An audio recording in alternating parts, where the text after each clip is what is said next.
Welcome back to the Game Station Podcast. I'm your host, Tian Reams, or Coach Reams, whichever one you go by. And I'm Zeke. Welcome back to another episode. We got a lot to talk about. Yeah, so today we're going to be focusing mainly on NFL free agency. We're also going to talk a little bit about NBA. Not so much like what's going on in the NBA, just a few little key pieces of news in there.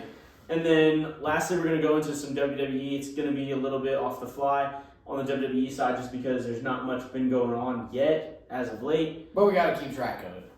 Exactly. So we got to just keep you guys up to date. And then we also have another fun segment like we did in the last video. So stay tuned for that. Or if this is the first one you're seeing, go watch the other ones first before you watch this one. Love it. Exactly. Perfectly. So anyway, now we're going to talk about the NFL free agency. Obviously, the free agency is kind of wild. It is. So what are some new things that you've seen in the new free agency? I could name quite a few. I don't know what is your craziest favorite one. I'll start with this one, though. How about this? I only love him so much as a Colts fan. I loved him. I did get to meet him before he left. Gardner Minshew signed to the Kansas City Chiefs. I believe it's a 1-year contract. What do you think about it? How do you feel about it? Was it even needed? I know they got Patrick Mahomes, and I don't know who they have at third string, but I mean, honestly, it's a good pick, right? Gardner Minshew being the backup, right? I like him too, but I'm not a super big fan or anything. But I definitely know like he's got the Minshew magic. You know what I'm saying? That Minshew mania magic. Exactly. And then every time that he has to come in the game, he's always produced well enough. You know what I mean? I think it's a great contract for him specifically. I don't know that the Chiefs are gaining much because if Patrick Mahomes goes down, I mean, there's quite a bit of fall off between him and Patrick Mahomes. So in that way, I don't know that the Chiefs gained much from it except for a solid backup. But I mean, for Gardner Minshew, that contract's a really good thing for him. And it's also a really good fit where he wants to be in terms of he's got some weapons and he can absolutely. Like you said, if anything happens to Patrick Mahomes, not that they really need a quarterback right now or anything, but they can. It's good to know for them. You're right, that they have a reliable backup. 100%. That was what was special about him. I loved him. He was a lot of fun to watch. Yeah. Absolutely. What did Gardner Minshew mean to you as a Colts fan? What did it mean to lose him? When it came to the end of the season, I kind of all knew. I mean, when we first got him, we knew he wasn't going to start, right? Because that was Anthony Richardson's rookie year. We were like, it's obviously going to just be AR, but we just needed a good backup, right? And before we seen him play, we all just thought, oh, it's just another random trash backup. You know what I'm saying? But after seeing him play, after AR went out, like I said, I did get to meet him at training camp. That was really cool. He, I think, surprised everybody because if you look at stats, I believe his season with the Colts was one of his best seasons ever, I believe. Don't know for sure about that, but I believe he was. It was one of his best seasons for us. So losing him was pretty sad. I kind of wanted to keep him. That way I knew we'd have because obviously what's going on with AR right now. It's been a lot. So I think that if we would have kept Gardner, it would have been a little bit easier because we know what he can do for us specifically, right? He produced pretty well here, clearly. I mean, we were one play away from the playoffs with him. Literally, one play. If that stupid backup running back wouldn't have dropped the ball. That's fair. So your backup this year, being a Colts fan, right? Let's keep on that topic, right? So your backup this year was Joe Flacco, correct? What did Joe Flacco mean to you, and kind of what do you think about his visit with the Giants? I don't care about him at all anymore, dude. I hated how he played for us. Going in when he first got signed, what happened with Minshew and Flacco is almost flipped for me. It's almost the exact same scenario, just flipped. When Minshew first came here, I didn't know how I felt, and then when he left, I was sad. When Flacco came here, I was excited because I knew who he was, right? He's Super Bowl champ. And then when he's leaving, I was excited. So it's he needs to retire, straight up. Who is it that was interested in him? The Giants are interested in Joe Flacco. Well, clearly that's the right fit for him. They can't find a quarterback for anything, right? Look what's happened with Daniel Jones. Now we're just making a trade essentially, right? Daniel's coming here, or no, he played for Minnesota last, didn't he? Yeah. And Flacco's going there. Why are they taking him? I mean, there's nothing been official, but obviously Joe Flacco's expressing interest and the Giants are expressing interest. If they just want a backup, it's a good pick. Do I think he's going to be a reliable one? No, not at all. Because every time he started I believe every game he started for us, he won, I think he started 8 games. 6 maybe? I don't know. I'll check in a second. But he only won 2 of them. He was horrible for us. I don't even know if he did win one of them. He might not even won one of them. So, horrible pick, if I'm going to be completely honest. I know it's a little aggressive, but I had to sit through this Colts season. So, I honestly completely disagree. And here we go. I completely disagree. Hate this already. Joe Flacco is a dog. Okay, he might be old, he might be out of his prime. He sucks right now. Look, all time, brother. Full respect. But right now, I'm pretty sure. He sucks. Look at the stats. If you compare his stats to Anthony Richardson this past season, with their starts, well, yeah, it's way different. He's an all-time great, and okay, Anthony's a trash pick. Okay, so then you can't say that you're happy Joe Flacco's leaving. I mean, I guess you can, but at the same time, I'd rather try and develop a young potential star than sit through another bum season with a trash old fart. Okay, Joe Flacco is not trash. Your Let's team is trash. Okay, and even if our team is trash, he couldn't complete any passes for anything. That dude would take more time than Anthony would to get the ball out. And yeah, he still wouldn't make it half the time. Okay, but hear me at least out. Anthony could run it and get out of the situation.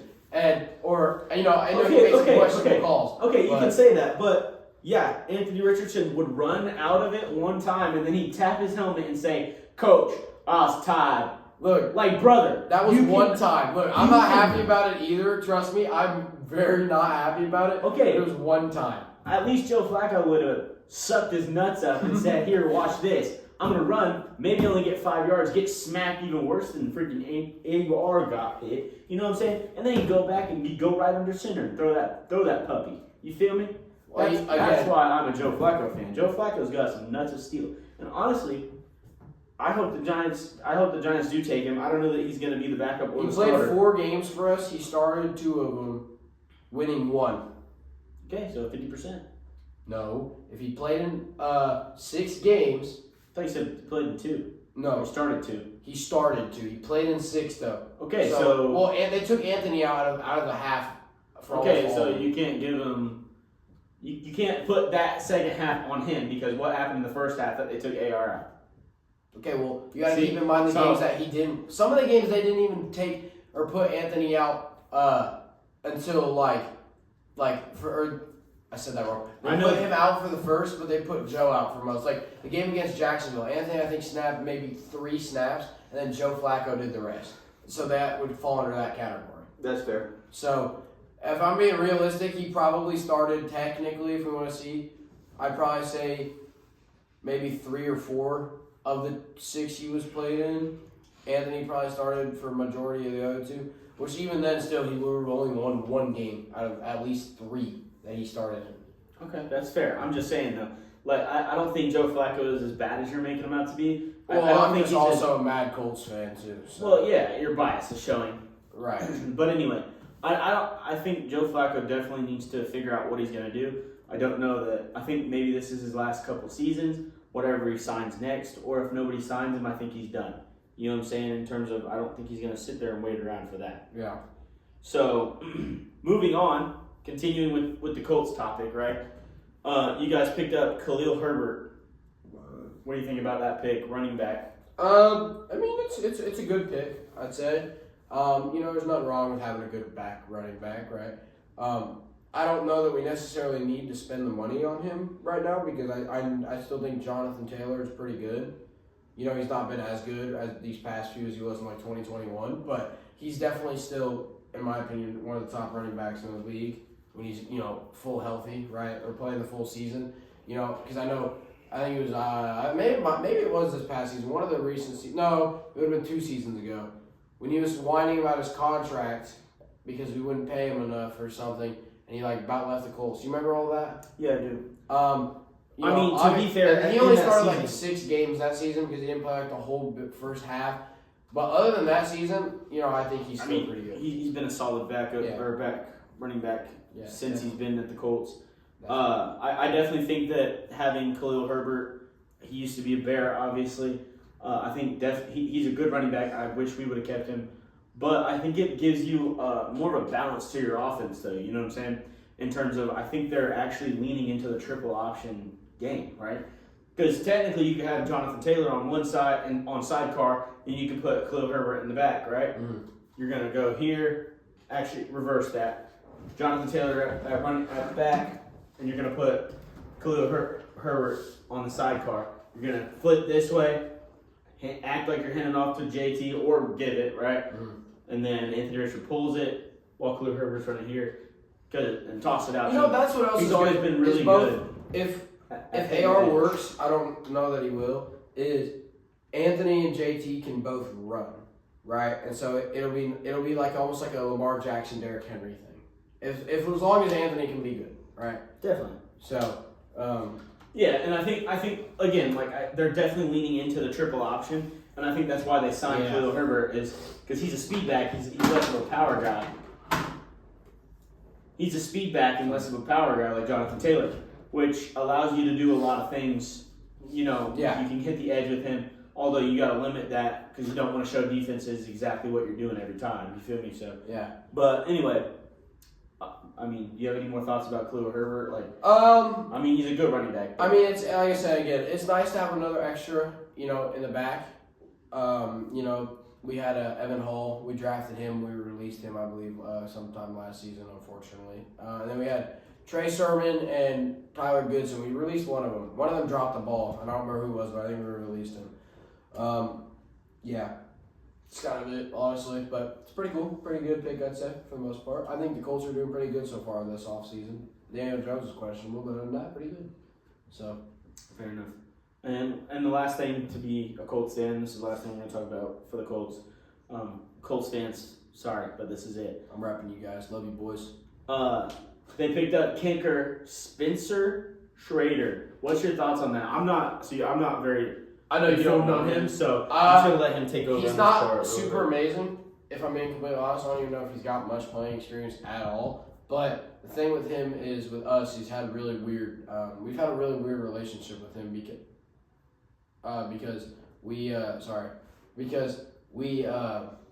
we picked him up and released him and signed him on practice squad like 8 different times. So it's just kind of one of those things that's like normal now, right? It don't affect me if we keep him or not. Fair enough. It probably hurt when you lost Pat McAfee, honestly, huh? Oh yeah, it hurt. I miss Pat every day. Love you, Pat. Didn't you guys just get rid of Rodrigo Blankenship? Got rid of him 4 years. Or Rigoberto Sanchez or something? We still have him. Oh, okay. I could have sworn there was one kicker that just went to the UFL from the Colts. And Rodrigo Blankenship is the one, but he hasn't played here in years. Gotcha. He's here like Carson Wentz was our quarterback. Gotcha. But I liked him. A lot of people did. He just got injured, and so ruined his career for the Colts. Gotcha. NFL in general. So sorry, Hot Rod. Another thing that I forgot to talk about when we were talking about Gardner Minshew was the fact that the Raiders actually released him based on a clavicle injury. So technically, I don't know that he's going to be exactly the I back. didn't even know he was injured, to be completely honest. I knew he was I did know he was injured like halfway through the season, but I didn't know he was still injured. And they released him. I mean, I guess I don't fully know if he's still injured, but I mean, a clavicle injury, which is right here, ain't great. Yeah, I remember it. I remember when it happened too. So, I mean, I don't know that it affects his throwing arm or how it affects that. So, who knows? Who's to say that he's fully healed or whatever? Maybe he's not going to pick up for the Chiefs. Maybe he's not fully recovered. And maybe he's just, he's just there. You know what I'm saying? Like, that could be too. Or they just like his vibe in the locker room or something, which is a possibility. He is a super positive guy from what I remember. He was always very party and excited. So, yeah. I miss you, Minshew. Minshew Mania. Gardner Minshew. Staying on the Raiders, what do you think about them trading for the quarterback for Geno Smith? They traded a 3rd round pick to Seattle. They definitely need a quarterback, right? I don't know if Geno's necessarily a franchise guy. I don't think he's horrible, but I don't think he's like a Super Bowl quarterback. You know what I mean?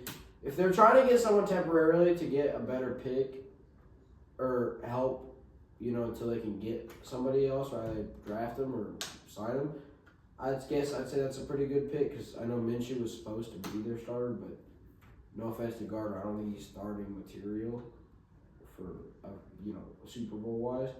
But if they're just trying to do it as a temporary thing, I think it's pretty good. He's not horrible. What do you think? Yeah, for sure. I mean, I like Geno when he was with Seattle.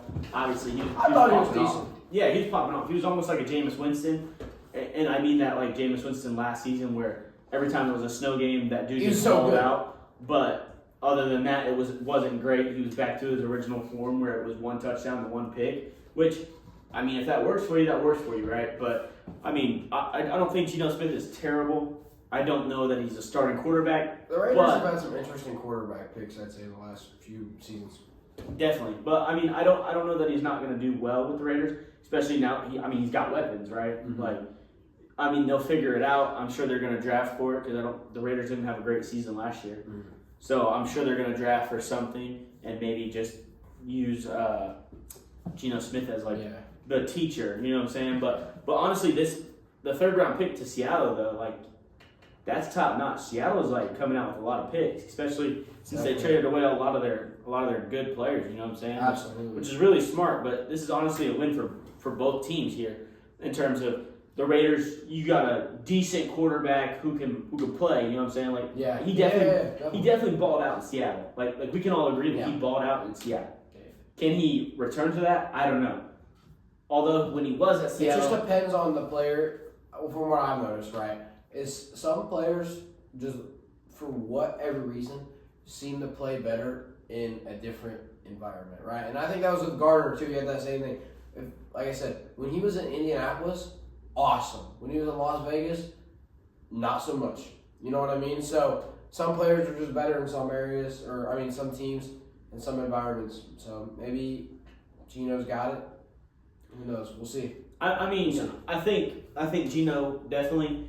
When he was at Seattle, right, he had Tyler Lockett still, he had DK still, you know what I'm saying? So he had weapons. So if you give him the right weapons, I mean, he's definitely got that. And I mean, obviously the GM for the Raiders is doing something right. And I think we both know who the GM for the Raiders is. Mr. The GOAT himself, Tom Brady. Did you know that? No. Yeah. Is he actually? Yeah, I'm like 90% sure that he's either the GM or he's somebody high, and I know he owns part of the Raiders. That might be what it is then. So he's got a lot of say though. So he's not the GM, but at first he was just making jokes about it. Like I know at something he made like jokes about owning them, like in a football sense, because he talked about the Bills, the Raiders, and the Colts. But I think he actually owns part of it. He definitely did because he was in the Raiders box at the combine. Yeah. So to that, he's got say in what they do. I don't know why he did it. If I'm being completely honest, though. Why not? I get it, but you'd think he'd buy part of the Patriots or something, because Brady could walk into any part of the Raiders just make so much money because they're in Las Vegas. He don't need any more money. That dude's probably making more money. That's what he's doing. That's why he bought it, because the return on investment was so good. That's why he bought a portion of it. I guess. See what I'm saying? Plus he wanted say, and maybe he just wants to be the guy that turned it around or helped turn it around or part of the program when it turned around. You know what I'm saying? Because honestly, they're one of the worst teams in the NFL right now. Yeah. That might be a hot take, but guess what, Raiders fans? You're not good. Great. Yeah, they ain't great, dog. Like, I'm not going to sugarcoat it. The Raiders ain't good. Like, there's 20 better teams in there. They're in the bottom 10 of the freaking league. You know what I'm saying? So, but anyway, I definitely think the Geno Smith thing is decent for them. Moving on to the quarterback carousel, honestly, what do you think about Kenny Pickett going to the Cleveland Browns? They definitely need a quarterback, right? I'm just gonna say it. Deshaun Watson sucks. Straight up, he sucks. I don't know how you feel about him, but they need somebody. Kenny Pickett, this is a real hot take. I think he's still got some left in him. Well, I don't think that he's that old, to be honest with you. What does that say? I don't know. I'm just gonna say that for now. We'll erase it later. ARS. AR5. It's just bad handwriting. Oh. Anyway, honestly, Kenny Pickett's not that old. Like, he's not that far. Young. He's really young. Yeah. He's only been in the league the for Steelers just didn't use him. Like, they just put him. They just didn't develop him right. Exactly. So I definitely think that he could make that team, honestly. And I mean, they just signed a new offensive tackle and a defensive tackle. Like, that's Cornelius Lucas. What a name. That's going to help them out for sure, and another defensive end. So their defense is going to look stout. Their offense has some weapons, you know what I mean? So, I think Kenny Pickett's going into the right situation for what he needs. Absolutely. If he's trying to turn his career around right now, now's the time to do it. Yeah, for sure. So, I definitely think he's got it all figured out in terms of he's going to the right place. He's getting paid for it. Like, good stuff to you, man. Love you, Kenny. Love you, Kenny. Another pickup that we're going to throw out there, right? And I don't know how you feel about this guy. But he used to play for the Detroit Lions, right? So I'm not a big fan of this guy, obviously. Because he cooked my team, like, all the time. So, obviously we're talking about Darius Slay, right? Cornerback from going to the Philadelphia Eagles from Detroit. So from one Super Bowl contending team to the reigning defending Super Bowl champs, essentially, is what he jumped. So, what's your thoughts on that? He's pretty good, right? I know you're a Bears fan, so I'm trying to keep it nice. Yeah. He was good, right? So, I don't know who the Lions' corners are, but they are, that's a good pick for them, right? There's nothing wrong with having an extra corner. So he's definitely going to be one of the corner 1 or corner 2, right? He's definitely going to be one of the starting ones. And straight up, he was a good pick. I think he was a good free agent pickup, straight up. What do you think? Yeah, I tend to agree. I'm glad he's out of Detroit, obviously, because stop picking off my quarterback, you feel me? But anyway, other than that, though, Darius Slay, he's out of his prime for sure. He's an older guy, but at the same time, I think he's still got potential. And even if he is cornerback 2, so be it. You know what I'm saying? He's going to be across the field from Cooper DeJean. No? Yes? Cooper DeJean is not. Across the field from Cooper DeJean if he is corner number 2, right? Yeah. So that duo is beautiful, right? Yeah. Like to be honest, Darius Slay, dog, right? He's gonna fly around, hit somebody. On the other side of the field, Cooper DeJean, coming down, flying, hitting people, picking it off in the Super Bowl. You know what I'm saying? Killing it, right? Because he's not a safety. Exactly, because he's just a corner who can lock down your number 1. But DeJean is. Anyway, not an Eagles fan, but I am a Cooper DeJean fan. I love Cooper. Iowa, baby. Let's go. That's where he's from. I got that. Anyway, Darius Slay. Darius Slay is definitely a good pick for Philly. The defending Super Bowl champs. I don't know that they needed a pick to pick up anybody really. But if you're winning the Super Bowl, you really don't need to pick up anybody. But if you just want to continue the reign. True, exactly. And I think that's exactly what they're doing. And using Darius Slay for one more year, maybe he gets his championship, maybe he doesn't. You know what I'm saying? Maybe this is the year Detroit goes. Hey, speaking of the Super Bowl champ Eagles, you know I seen the other day? I need everyone to hear this. You know, if the Eagles would have kept Julio Jones for one more year, he would have finally got that Super Bowl. After all that pain with the Falcons. One more year. You gotta feel for Julio, man. For sure. He definitely. He deserved it. And I know, as much as I hate the guy, Matt Ryan deserved it too. Oh, definitely. Those two, I think, are hot takes, but I think they should be in the Hall of Fame at some point. It's going to take a while. Yeah. Because, again, some people would count what I'm about to say as a hot take. I don't know what your view is on it. But if they even struggle to put Eli Manning in as a first ballot, then it's going to take Matt Ryan a little bit. Because no offense, but I would think Eli should be in the Hall of Fame over Matt Ryan. That is a hot take. I'm not gonna lie. He's got all the stats. Other than there's a couple Matt Ryan has, Eli for sure. But Eli has won multiple Super Bowls. He holds a couple. I don't think he holds any records, but he holds a lot of very, very high stats. So for that reason, I believe Eli should be in the Hall of Fame. I think he was snubbed from this year. We'll get in the Hall of Fame a different time, but I also think Adam Vinatieri was snubbed. He should have been first ballot, no question. No question. I don't know that Eli should have been first ballot, personally. And I can understand that. I'm that's a little biased, as a Colts fan. I love the Manning family, but I think Eli should go in soon. I'll let you go in just a second. But Adam Vinatieri, for me, no reason why he shouldn't have made it first ballot. He has scored more points than any player in the history of the NFL. He needs to. And then I also think Reggie Wayne, because he's been nominated 6 years in a row. But again, that's more biased.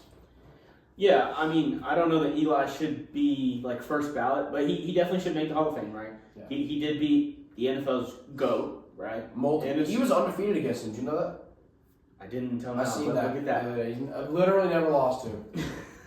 So really, I believe so. So to that point though, right? Like, obviously, there's reasons for him to be in the Hall of Fame, but I don't know that he's got the stats. I don't know that he was such a game changer that he should be first ballot. Like Peyton was first ballot, correct? Yeah, he should have been. Absolutely, no question in my mind. Like Tom Brady's gonna get a first. He's gonna be first ballot too. Right. He just has to wait a few more years. Yeah, but you have to wait 6 years after you retire. 6 years. Correct. Okay, there you go. But him and Gronk should be first ballot. No doubt in my mind. I'm surprised Gronk. Eli, the same year that Was it? Tom I thought it was the year or the year earlier. before. Year before Tom retired, I believe. Anyway, well, he retired twice. Gronkowski retired twice. Brady retired like 3 times too. Yeah, well, Gronkowski retired 2 or 3 times because he didn't want to get traded. Yeah. That's what actually he was happened. supposed to go to Detroit. Yeah. And then he retired. And he got out of it. Like, dude, look, being a Lions fan would already be hard enough from how much they've Yeah, and then having that happen to and you, then have that in the back of your mind go, dang, Gronk could have been playing for us. Yeah. That's rough. Yeah, Like, that's for just sure. straight up, that just sucks. Anywho.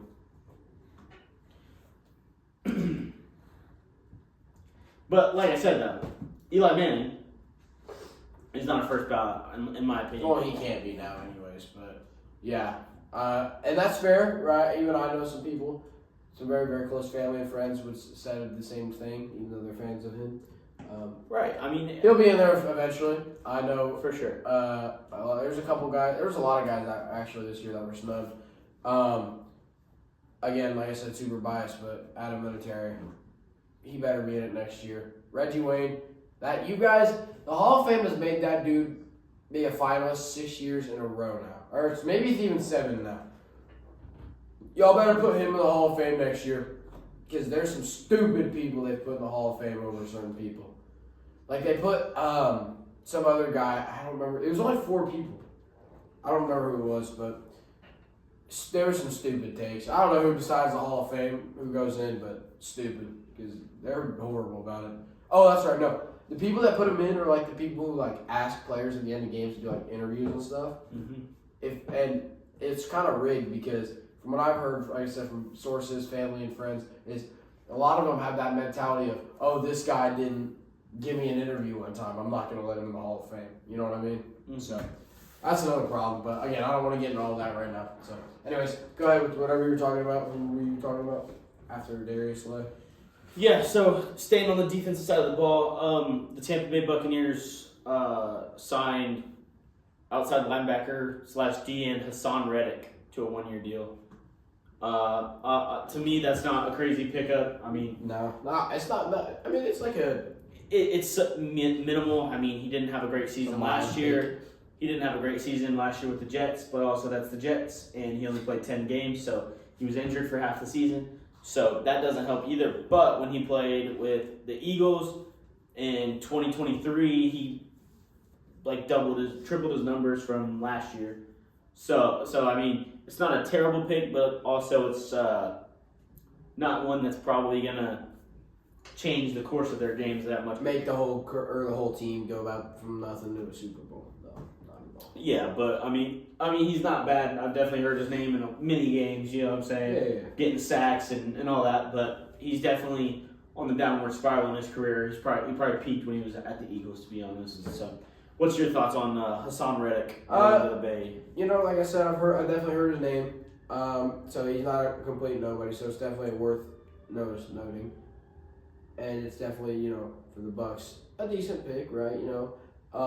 Do I think they needed to spend the money? I don't know how much they spent on his contract, but it was just a 1-year deal. Do I think they needed to spend the money on it? No, I kind of think it was kind of a little bit of wasted money. There's probably somebody a little better they could have probably taken. I don't know who. I don't know if they specifically needed a linebacker. Who are their linebackers right now? Good question. I think they're older, to be honest. I know one of them is pretty good. I don't remember what his name is.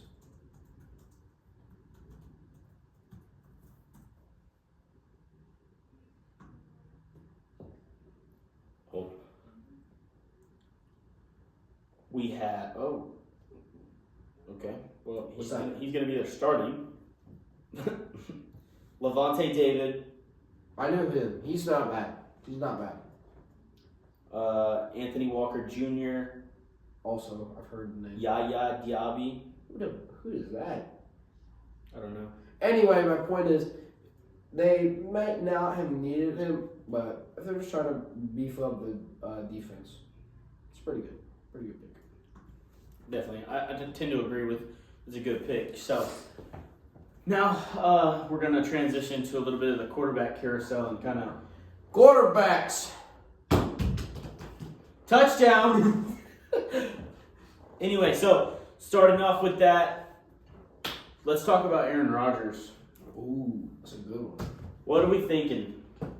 Where is his possible landing spots? I mean, I've got a few. He talked to Pittsburgh, didn't he? He did talk to Pittsburgh. He also has a contract offer from the Giants and the Steelers, but he hasn't accepted either of them. There has been rumors that he's been contemplating retirement, which not a bad idea. Plus, like we talked about in one of the previous episodes, that last injury wasn't very comebackable from injury. We're professionals. Got it. Anyway, so with that being said, I think he might be contemplating a little bit more. I mean, if he's got two offers on the table, I mean, realistically, he should take it pretty quick, because I mean, there's still other quarterbacks out there. Definitely, I believe Kirk Cousins is still on the board. I'd be willing to take him, honestly. So Definitely, I think Kirk Cousins could go wherever he wanted. To be honest, I think big Kirko. he low key had a bad time with the Vikings. He played for the Vikings not last season. Though. Last season he played for Atlanta. They drafted Michael Penix. That's the problem. He played for Atlanta. Atlanta. Yeah, because that's Atlanta already has an nothing, issue. right? Like ever since their one wide receiver from the draft decided to drive drunk and kill somebody, like the Falcons haven't had shit. Yeah. Excuse my language, but they haven't had. Don't worry, I'll beep it out. They haven't had shit. It's gonna be the longest beep ever. But that's Kirk's problem. But I think he could definitely play anywhere. His season at the Vikings wasn't bad. Like they were competing for sure. Back to Aaron Rodgers. I liked the Kirk to Justin Jefferson connection. I liked it a lot. I mean, it definitely worked. That's for sure. Absolutely. When it went through, you know what I mean. So, I do want to talk about. Aaron Rodgers can go wherever he wants, really. But I personally, I think he should retire. Sad as it is to say that, but I think it's time to hang up the cleats, buddy. For sure. I mean, he's been in the league for 20-some years. Yeah, something like that. It's almost 30, honestly. It's been a long time. And I mean, he's made the most of it, and he's had a memorable and historical career. Absolutely.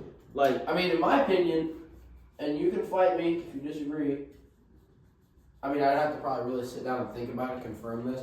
I think he's top 5 quarterback of all time. Tom Brady. Here, I'll write the list right now. Of all time is crazy. I will say from like the 2000s era, I can agree with that. Right? This is in no particular order. This man over here, he just wants to play with the whiteboard. I'm not gonna lie. I do. But I need to write this down so you guys can see it too and you can remember.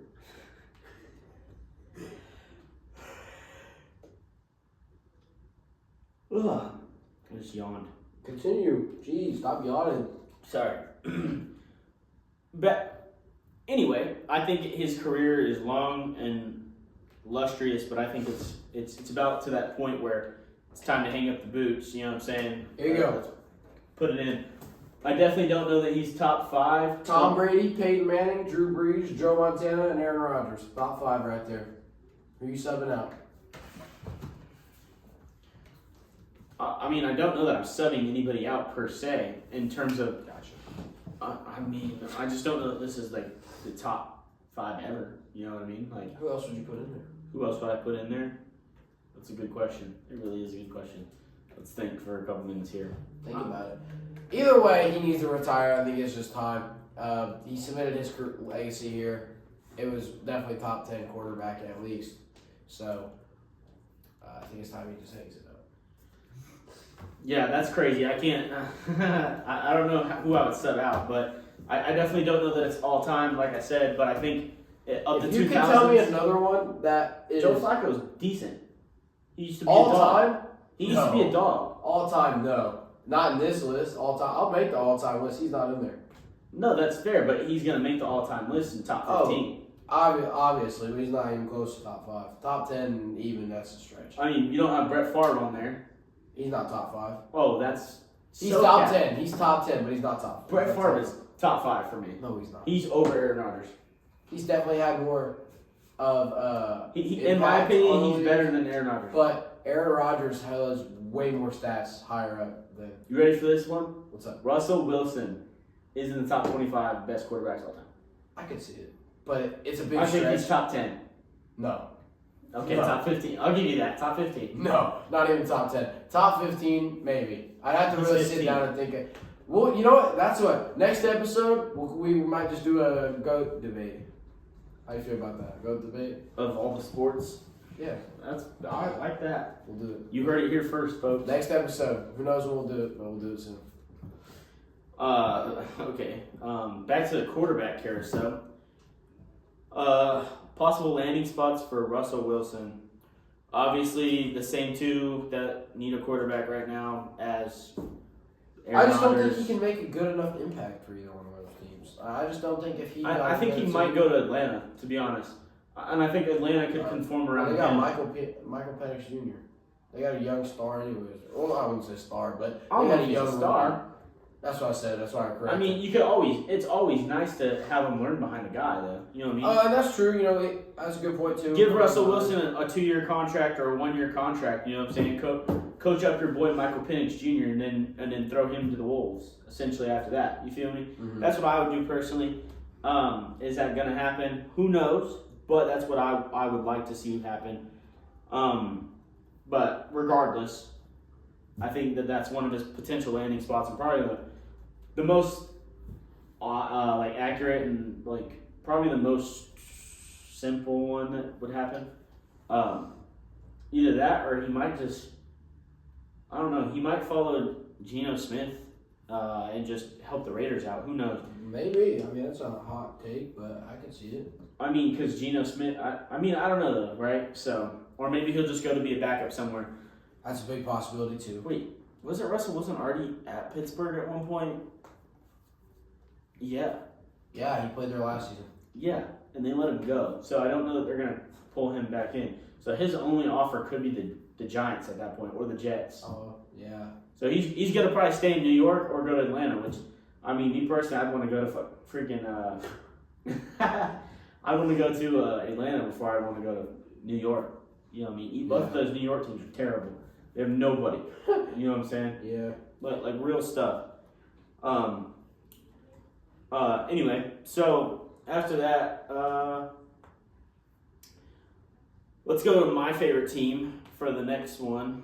We're going to talk about the wide receiver pickup, Zacchaeus Alamido Zacchaeus, who Can't even say his name right. That's all right, brother. I'm talking about me too, bro. Who was a very integral part to where he was at last year. Can't remember where that was. Do you want to look that up for me real quick? Who? Oh. Here you go. I can't get a number 10, but this is top my quarterbacks for me. We'll do a big debate about this next time, but not again, no particular order.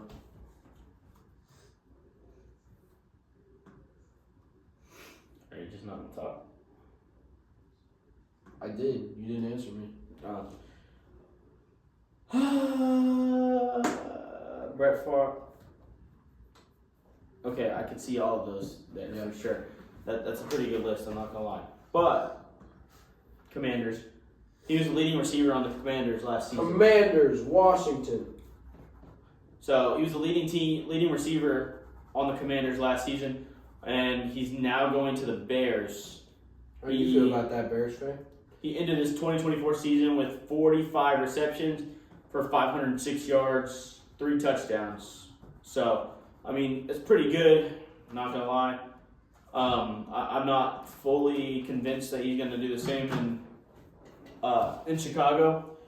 But last season was his best season, although he was playing with a really good quarterback and a few like dominant wide receivers opposed him in the way that what's his name from Washington? Curtis Samuel, is that it? Yeah. Is that it? That's his name. Yeah. So he had other receivers on the other side that They have Scary Terry too. Yep, and Terry McLaurin. So those two like demanded defenses. So I don't know that the Bears have that per se, but I definitely think that he's going to help the offense in some sort of way. I mean, he's kind of like Tyreek Hill. You just throw it down there. He's down there somewhere. You know what I'm saying? He's somewhere. Somewhere, like Tua said, down there somewhere. I'm just going to throw this up there. So, but I mean, I think it's a good pick. Like, we need weapons for sure. Can never go wrong with another wide receiver. You know what I'm saying? You can always learn. Right. Absolutely. So, not upset about that, for sure. It might make us a little bit tougher, but, I mean, we definitely need another receiver in the building. So, absolutely. Hey, you can never have enough, like you said, never have enough receivers. You know what I mean? It's always good to have some good receivers. Definitely. And to wrap up most of the National Football League. The free agency frenzy. We're going to talk about the Raiders again. Obviously, they're signing running back Raheem Mostert to a 1-year deal. But he's only making $2.1 million, which is kind of wild to me. It's a little underpaid. That's what I was kind of thinking. But I think they've got a pretty good running back over there, actually, already. We're going to ignore the fact that the Raiders are signing Evan Ingram? He's washed, low-key. I mean, he is. That's I why. had fantasy 1 year. Yeah, I mean. He wasn't even good that year. I had to start Dalton Kincaid over him. That's crazy. That was his rookie season. That's rough. Actually, he did pretty good. I mean, he used to be good. You said Geno Smith, or who'd you say? Evan Ingram. He was a tight end for the Jags. I drafted him, and I drafted Dalton Kincaid, which was 2 years ago during his rookie year. And I ended up starting Dalton because he did really good towards the end of the season. And Evan Ingram was just trash. That's fair. So, I think Raheem Mostert was just tired of splitting reps in Miami. Yeah, probably. Honestly. I mean, he went from 209 carries in 2023 to 85 carries. Yeah. In 24. Not even half of what he got last year. So I think definitely going to the Raiders is going to help. I don't know that. I don't know that he's going to win as much as he was in Miami, but I mean, and that conference is pretty beefy too. You know, like absolutely. Kansas City Chiefs on top, obviously. Then you got the Chargers, like second. Then you got Denver, who's actually turning it around a little bit. Knicks, bro. Who would have thought? Who would have thumped? Because I wouldn't have thumped. I don't know what he's saying, but I wouldn't have thumped that both Knicks. I wouldn't have thumped that. Hell no. Did you get the reference? And then Las Vegas, obviously coming at the bottom. But definitely, I think Raheem Mostert's going to make an impact on that team for sure. And Evan Ingram, where did he go? Raiders. Evan Ingram went to the Raiders? Yes. The War Raiders?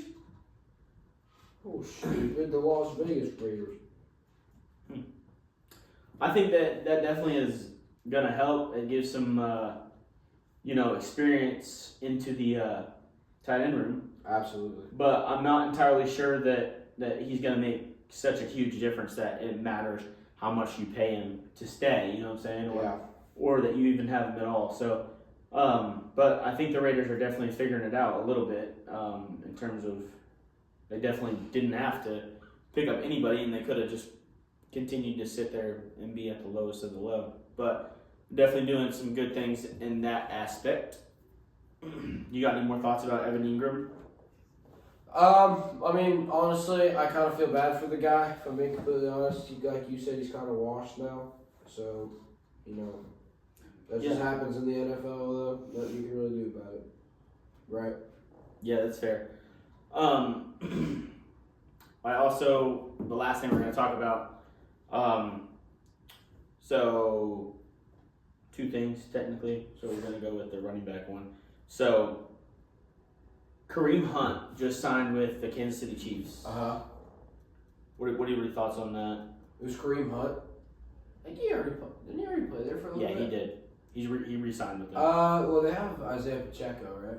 Yeah, I don't know that Kareem Hunt's going to make much of a difference at all on that in that signing. Yeah, I'm not going to lie. I don't think they just think wanted it a was. second back. I don't think it was real necessary. If I'm being completely honest with you. Yeah, I think they could have definitely picked up anybody they wanted other than that. But I think Kareem Hunt already being at the team and kind of It's just pointless re-sign or bring in a whole player back. You know what I mean? essentially. So, but I'm not upset with them picking it up. I mean, it adds some depth to the running back position for sure, which Absolutely. was always necessary, especially because in this day and age, running backs can go down.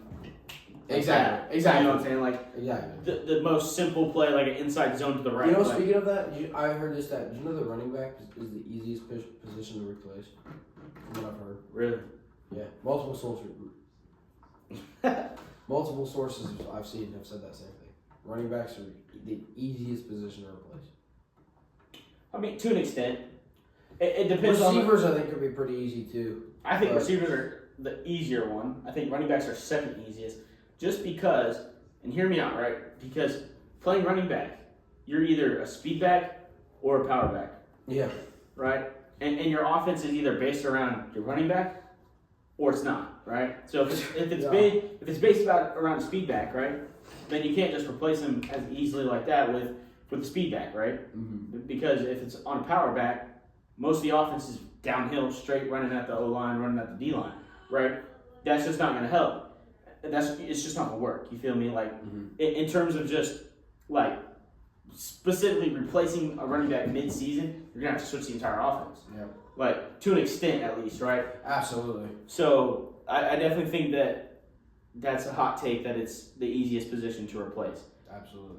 I definitely think that there is grounds for it to be that way, right? Mm-hmm. But I don't know that that's fully true. It's mostly true, though. Okay. Hot take. Again, hot take. and the last one, to finish up the frenzy of free agency. Oh boy. I already know which one this one is. This is a crazy pick, I'm not going to lie. So, Cooper Kupp was released by the Rams. And then on March 14th at about 3 o'clock. Actually, it was more like 4 or 5 o'clock. He got signed to the Seattle Seahawks. Right? Me personally, I don't know why you released Cooper Kupp. Right? No, me personally, I don't know why you ever get rid of DK Metcalf and Tyler Lockett. That was stupid. And they're going to sign this dude back? No, that was stupid. All that was stupid. And I don't know why the Rams were releasing too, like you said. Go ahead. Continue what you were saying. Sorry about that. Last season, obviously, Cooper Kupp had better stats than Puka Nacua. Like, double his stats last year. Right? He also had the most receptions per game. He averaged the most, with second place being Justin Jefferson, right? And then third place being Puka Nacua. You see what I'm saying? Get two of the best receivers in the league. Why would you get rid of one of them? Exactly. Or any. I don't know why you would get rid of any unless the contract is too much to pay. That's possible too. Which he did sign a $45 million deal, which is expensive as hell. I'm not gonna lie, but $45 million. Yeah, but I would have never gotten rid of Cooper Kupp because what that does to your offense is it makes you one-dimensional. It puts a target on Puka Nacua's back. So now the next receiver that comes in is gonna have to be able to get more targets. Whoever's going to replace Cooper Kupp has to get more targets because now Puka Nacua is not as open as he used to be. You know what I'm saying? Because now they're double. Last year they were trying to double cover. I think a lot of teams receivers have that problem. You know, they have one receiver who gets so good, but then they release all these other guys or trade him, and next thing you know, now that dude can't catch anything because, you know, everybody's on him, right? Unless you get one of them crazy fast ones like Tyreek or Prime T.Y. Hilton, you know, those guys can get out there, but most average receivers, now they're going to be two guys on them 24/7. You know what I mean? Yeah, exactly. And that's kind of what I was saying is like Now it's going to be rough for Puka Nacua to make a career out of this in terms of I'm the guy. Because what's going to happen now is where last season they had to double cover 2 guys, right? Because we're afraid of Cooper Kupp. I know I'm afraid of that, right? Like, I don't want Cooper Kupp to get the ball, but I also don't want Puka Nacua to get the ball because he's going to do some crazy stuff. You know what I'm saying? Now you release one of those threats, so it makes Puka Nacua the main threat. So whatever other wide receiver you got that's replacing Cooper Kupp, essentially, He better be good. He better catch everything that's thrown his way because he's got to produce just as much as Cooper Kupp, if not more. For Puka and himself. Exactly, to make up for the loss of Cooper Kupp. Now, I think this is a great pickup for Seattle. Like, they needed a weapon, right? Yeah, because they got rid of their 2 weapons. Exactly. This Which is a great stupid. pickup for Seattle. Stupid. Let's get into that for just a second. Why? Give me your input. Why would you feel the need? I might be lazing a little bit, but I think that both of those Seahawks receivers were great. Or at least pretty good for what they were working with. I definitely think DK Metcalf heavily. Not as much Tyler Lockett. Tyler Lockett, out of his prime, his career is probably close to the close, right? Cool. He had an illustrious career. He was great, right? He bounced around the league for a while. But who's to say he can't bounce around the league again and go and win another Super Bowl or whatever? You know what I mean? Yeah. He's definitely got an opportunity to do that. I don't know why they would release DK though, and maybe it was basically just because he messed around too much or didn't take it seriously or locker room issues. You really never know why they released that, or he just wanted money for not producing as well as some of the best receivers. Although then that takes you back to the quarterback position. How is the quarterback position playing? Is he throwing picks all the time? Is he actually getting the ball out fast enough? Is he putting the ball in the right place? Then if he is doing all those things, right, and you're going to keep that quarterback, then you look at the offensive line, right? Mm-hmm. Is the offensive line holding long enough for him to get the ball out? At the end of the day, you can have a good quarterback and good receivers and good running back, but you need a good offensive line. It all dates back to that. Am I right?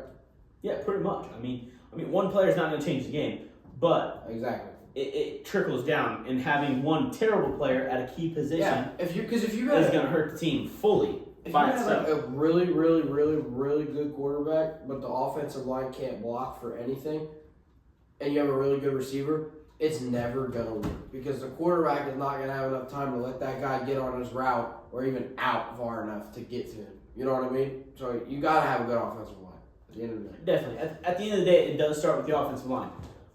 Although we have seen, even last year, we have seen terrible quarterbacks.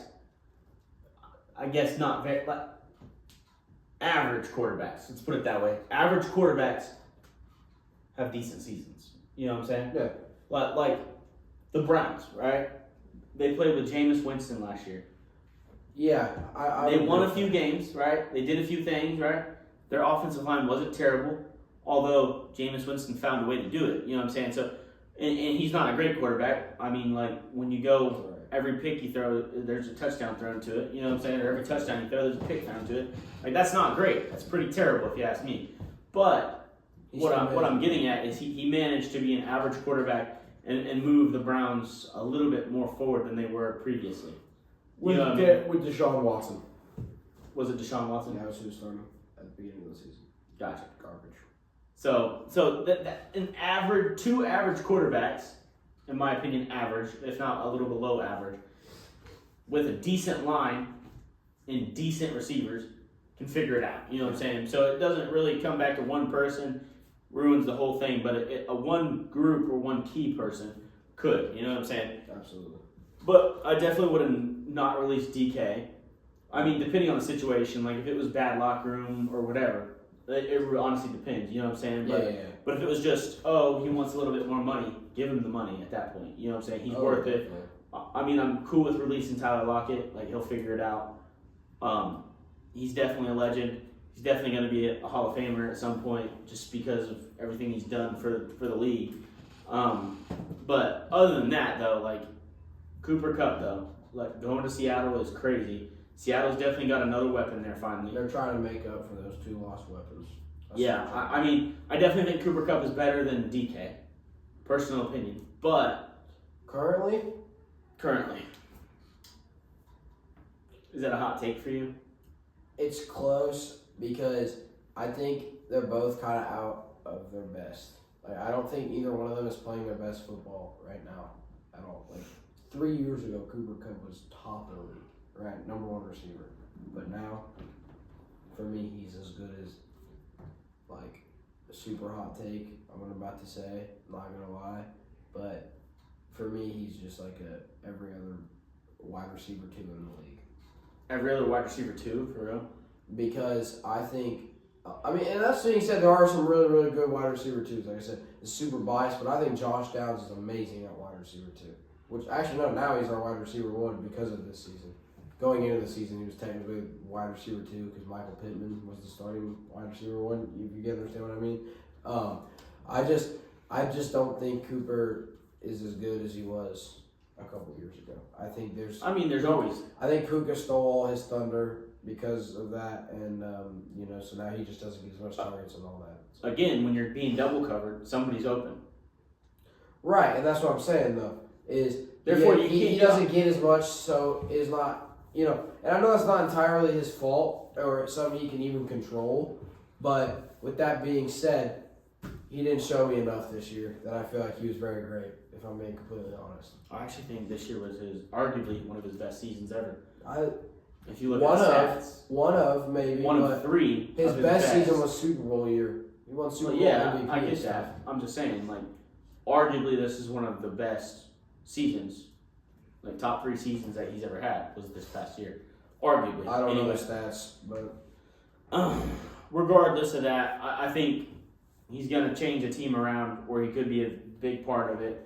I definitely think going to Seattle is going to help Seattle. Absolutely. I don't know if it's going to help his career fully.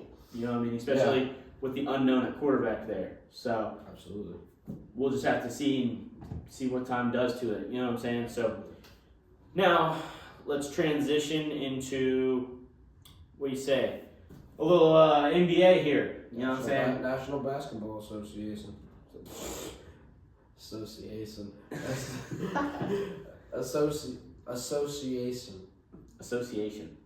Yeah, okay. Anyway, so when you think of Tyrese Halliburton. Oh my gosh, I was so excited to talk about this. What do you think of when I talk about Tyrese Halliburton? When I say Tyrese Halliburton? Future of the NBA. That's all I gotta say. Future of the NBA? Yes, this dude. I told this actually to my dad the other day, and he said, baby, super hot take. By the end of his career, he will be an all-time top 3 greatest Pacers player of all time. Behind Reggie Miller and above Paul George, for me. Because he has proved so much in so little amount of time that it's insane. And I think with Miles Turner and Pascal Siakam, we're going to be top of the league pretty soon. We already have the 5th seed, I think. We're doing real good right now anyways. And literally last year, we were 1 game away from the NBA Finals. Literally 1 game away. I watched every playoff game that season. So if we manage to get that close, I'm telling you, man, Tyrese is going to carry the Pacers to their first championship. I don't know when, but it's going to happen with him. However, I do know we're thinking about getting rid of Miles Turner, which really sucks because I love Miles, but he's real expensive. So, but anyways, how do you feel about him? Tyrese clutch, baby. You feel me? That game over the Bucks 2 nights ago, 1 night ago, whenever. You know what I'm saying? He said, shot that hoe. You feel me? Dude, I grabbed my pants. I ain't gonna lie. I'm drawing out the play right now. This man has one clutch moment and made me love him. From that one clutch moment, right? Because every other time he's had that clutch moment situation put on him, guess what? He missed. Didn't make the 3 ball, right? Turnover. Air ball. Look it up. This time, guess what? Not that. He knocked it down, right? Knocked it down, beat him. You know what I'm saying? Right now it's clutch time, right? Because it's close to the final. Yeah. Or it's close to playoff time. We have like 10 games or something like that. It's close to playoff time. So every game matters to this point, right? And beating the Bucks, that's a good thing. Because that only helps. I don't know what their seed is, but I believe they're slightly above or below us, and that's who we're playing in the playoffs. As of right now, first round will be Pacers, Bucks. Also, I drew out the play a little bit. It's kind of trash. Literally, these dudes ran like an NFL round. You seen it? Yeah. So Tyrese literally went from this way, and then got the ball, and then on his way out, like Tia just showed, threw it on the run and made it. And then Miles and Pascal went the other way. I believe Pascal and Miles were both out there. It might have been somebody else, but pretty much. And so, It was beautiful. I mean, literally, I don't care what anyone says. That was one of the. That's going to be in the highlight reel of this season. That's one of the greatest plays of the season. For sure. I mean, the coach coming up with that out of bounds play, right? Like he had Tyrese Halliburton run from across half court. Yep. Literally grab it, shoot on the run, and expected him to make it, right? And he did. That he did. Although I don't know that you make that ever again. You know what I'm saying? Oh, there was, and literally, like I've been told by family and friends, that was a little bit of luck. That was not all talent right there. Now he's got some talent, right? But that was probably 50% talent, 50% luck with that shot. I'll take lucky any day of the week, baby. Yeah. You feel me? That's where I'm at, right? Yeah. A lucky win over a good win any day. You know what I'm saying? God's on my side, we're good. God's putting some love my way, perfect. You know what I'm saying? Absolutely. That's obviously what happened there. But to draw up that play and to trust him even after the countless misses in the clutch moments. Yeah, there's literally 3 seconds left in the game when he did that. Instead of literally. So yeah, I mean, to trust him in the clutch moments even after he's come up short a few times, you got to have confidence in him. You know what I mean? It is a hot take that he's going to be one of the best. I think Paul for George. the Pacers, not That's for what I'm all saying. time. For the Pacers, though, I think he will be. I think Reggie Miller. You know Reggie Miller. You know. Yep. Yeah, Reggie Miller, in my opinion, is the greatest Pacers player of all time. I don't care what anybody says. Paul George is definitely up there too, right? He had a big impact here. I do also really like Victor Oladipo. If you remember him, you remember Vic? I loved Vic a lot too. So Victor just couldn't stay healthy. That's the problem. I think Victor Oladipo, if he would have played his full career, probably would have been a top 3. I think he's definitely close to a top 3 if he is not top 3 as of right now. But by the end of Tyrese's career, he'll be up there. I would also love to put Miles there because he's played here for like 10 years now, and he's been really good.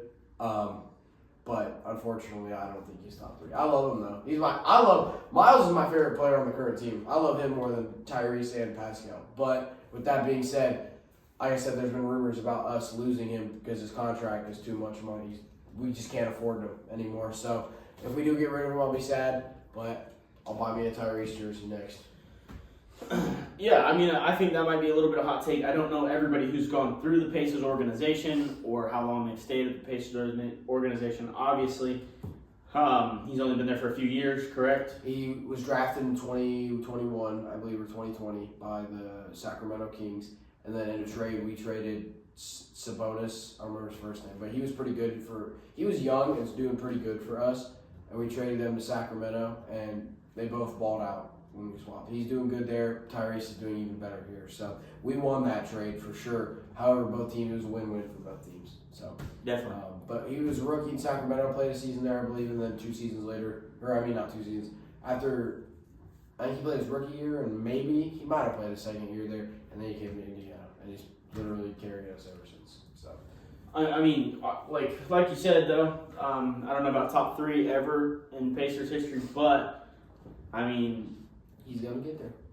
Depending on if he stays all the entire rest of his career at Indiana. You know what I'm saying? I mean, losing Miles Turner is probably not going to be great, but at the same time, you can't afford to pay 2 stars, right? So if Miles Turner can keep it up and if he stays his whole career in Indiana, I could definitely see him becoming maybe top 3 best Pacers of all time. I'm a little bit partial to Roy Hibbert. I know he's a little center, you know what I'm saying? A little center action. But that man, when he dunked it, he was like nuts to your face, bro. With his size 22-inch freaking boot up your ass. You feel me? Like, Roy Hibbert was a dog, but that also shows my age a little bit. In terms, he was here like early 2000s, maybe late 2010, early 2010s. You know what I'm saying? But I mean, Tyrese could definitely turn it around, and Miles, if he stays, good. But if he goes, like, money's money. You feel me? You gotta follow. Now I'm talking that 22-foot up the butt. You're stupid. The highlight reel is going to be awesome for this channel. I mean, podcast. Anyway, are you ready to move on? Yeah. Okay. Excuse me. So anyway, in conclusion though, Tyrese has been, he's been real special for this franchise. I'm sure he's going to continue to give us great moments. Love you, Tyrese. We both do. Yeah. Essentially, though, the next topic of discussion obviously has been all over the news recently, and that's LeBron having beef with Stephen A. Smith. Have you heard about the story about that? Kind of. If you want to go ahead and tell them it though, a little. Yeah. So Stephen A. Smith, he's against LeBron James Jr., Bronny James, right? The son of LeBron, the king, as people call him. Not me. He's not my king. MJ's the GOAT. No question. Real. We'll get into that more a different time though. Like I was saying though, Stephen A. Smith has made it like one of his missions to kind of talk bad on Bronny, like every time he gets a chance. Not about Bronny as a person, but as Bronny. But his career. Yeah, and how he basketball. Exactly, and how he shouldn't probably be in the NBA based off of one game in the G League or whatever, and he's not as great as LeBron James keeps saying, or as that franchise keeps saying. And to an extent, I agree with Stephen A. Smith, right? I don't think Bronny's that good. I mean, the last game he played, he went 1 for 17, you know what I'm saying? And he played like 20 minutes. No reason for you to be playing 20 minutes when you're going 1 for 17.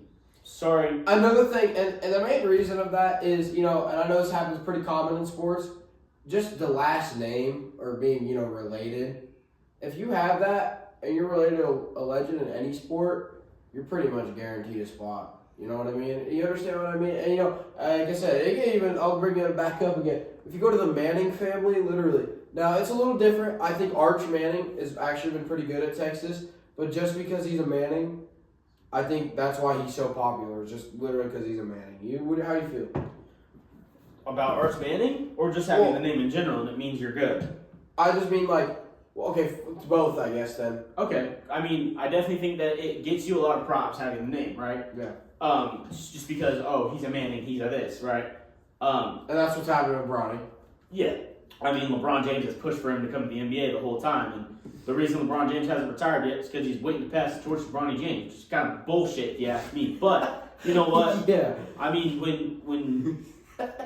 when you are claimed to be the GOAT, as much as LeBron James is claimed to be the GOAT. Yeah, his stats don't even compare to MJ's. You can do a lot of things in that league, you know what I'm saying? And the fact that he holds so much power that he's almost holding the coaches hostage, so they had to draft him because nobody else wanted to draft him, right? Like, everybody knows that nobody wanted to draft him except for the Lakers, and the only reason the Lakers drafted him was because of freaking LeBron James. So, to that point, yes, the name is getting him a lot of what he's got, right? A lot of the play time is coming because LeBron James is his dad. Now, what was the other part? Arch Manning. Oh, Arch Manning, right? He's different, right? He's good. I think Arch Manning is better than Eli. Yeah, I've had a big talk about it. I think Arch, thus far, has been better than Eli, better than Archie, their dad. Yep. I don't, again, a little biased. I don't think he's not better than Peyton yet. He could be, and obviously he's only in college, right? That could change when he gets to the NFL. He could get better, he could get worse. I think he's better than Eli already. From what he's shown, he's going to be better than Eli. He's going to be better than Archie. Peyton, hot take on that though. Texas would have went further in the college football playoffs if they would have started Arch. I agree with that. 100%. And I agree with that 100% because he didn't start, but from the play time that I did see him in, very impressive. Yeah, for sure. Very impressive to me. He knew what to do He knew what to do in the right moments, right? I know he's had some great mentors, right? All three of his dad, his grandpa, and his uncles, or other than Cooper, his dad, which even he was really good before he got injured. You know the story about Cooper Manning? Yeah. Yeah, so, he's had pretty much 4 legends teach him how to play football. Which I don't even know. Peyton's son's even doing pretty good. He's already got a huddle account. And he's only in, middle school?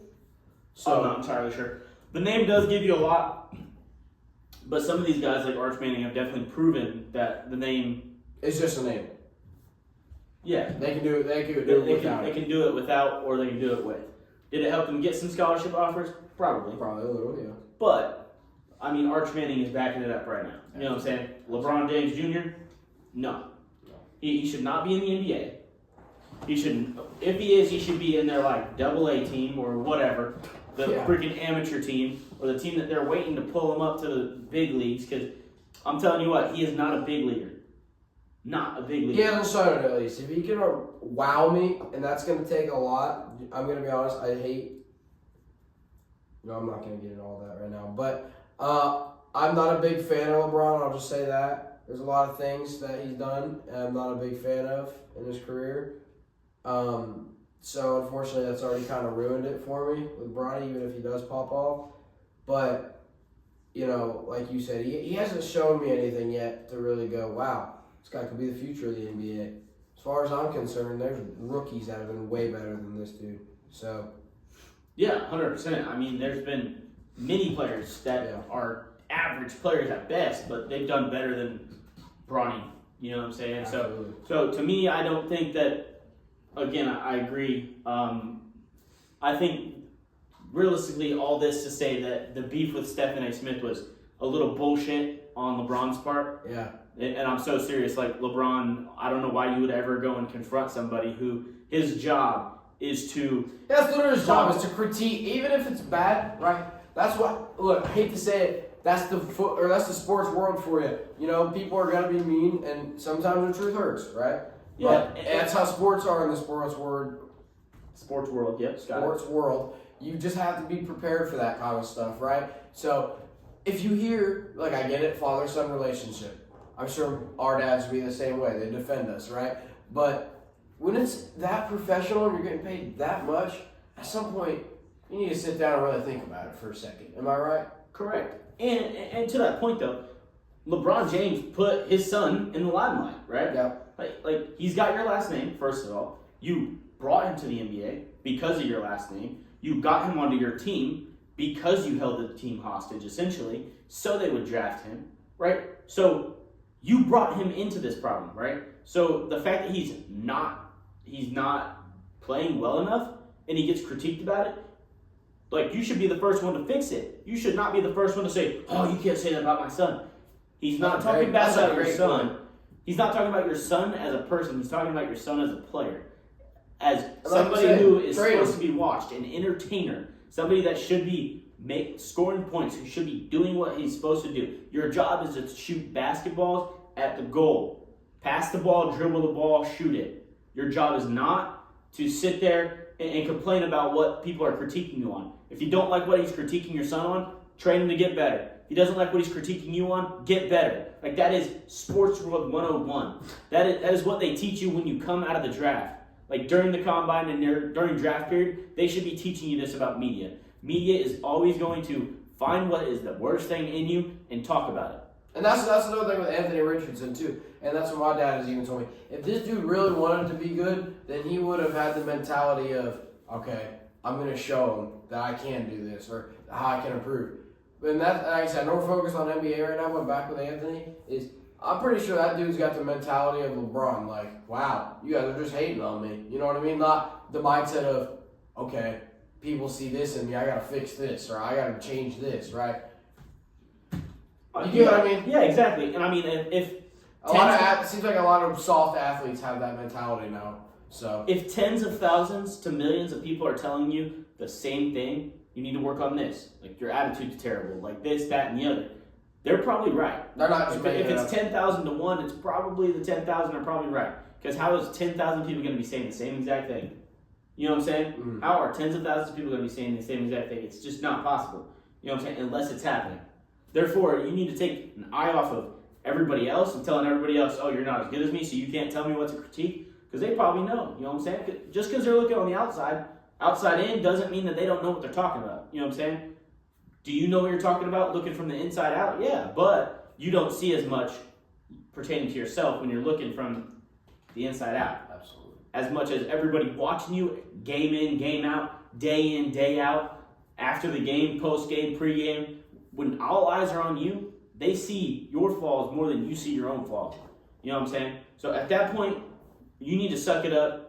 Bronny James needs to suck it up. LeBron James needs to suck it up. Like, be a good father. Show your son a good role model. Exactly. Role model doesn't pull dude aside just to say, stop talking about my kid. Like, that's his job, first of all. Second of all, you put your son in that position. You allowed him to come to the NBA and play like shit in the NBA. You know what I'm saying? So that is on you, LeBron. If you don't like what's being said about him, then you better have him retire right now. It's plain and simple. I mean that's you a hot couldn't take. have said it any better. Hey, I just stood on business just then. So yeah, real shit. stand on business. You know what I'm saying? Sign language for that bitch. Anyway, with that being said, I think that being a concerned dad, you do have that obligation to look out for your son, right? But as I was saying though, like he's not attacking your son as a person. It's more of the game of ball. You know what I'm saying? Yeah. So you just got to figure out what he's actually attacking and what he's actually saying about your son, and don't take everything too personal. That's really all I've got for LeBron James. You got anything else? Last thoughts for LeBron and Bronny? Perfect. I mean, you said it pretty much perfectly. But I will touch on this just real quick. You know, I want to say this. This isn't about Bronny, more just about LeBron and the GOAT talk again. I want to make this clear to everybody, just because I'm not saying it just to say it. But, you know, another thing I want to bring up, just because with the whole GOAT talk, is, like I said, I personally think it's MJ. You think it's MJ, right? Mm-hmm. You got to keep in mind as well, with LeBron, you can tell me all this, you know, oh, he just hit 50,000 points or all that. But I want to say this, and like I said, we'll get into a big talk about this later, or I mean a different episode of GOATs of sports and whatnot. But MJ's 6-0 in the finals. LeBron has lost like 5.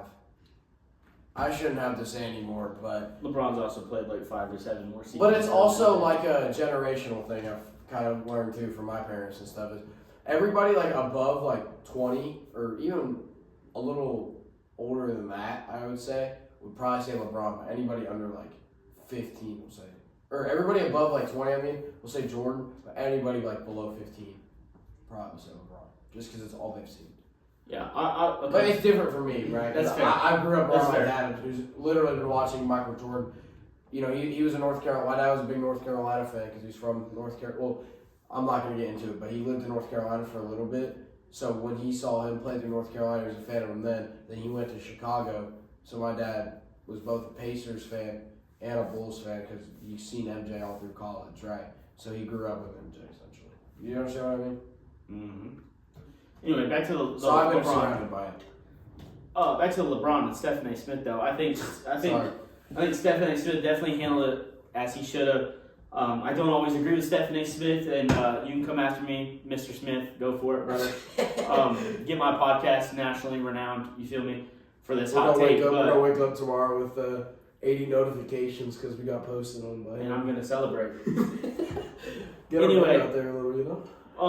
But honestly, he dealt with it the way he could have in the best way possible. I know that me personally, if I was in that situation, I would have just went off on LeBron for being an idiot, personally. But Stephen A. Smith, he did a good job, and I like the way that he took care of it. Yeah, let's clap it.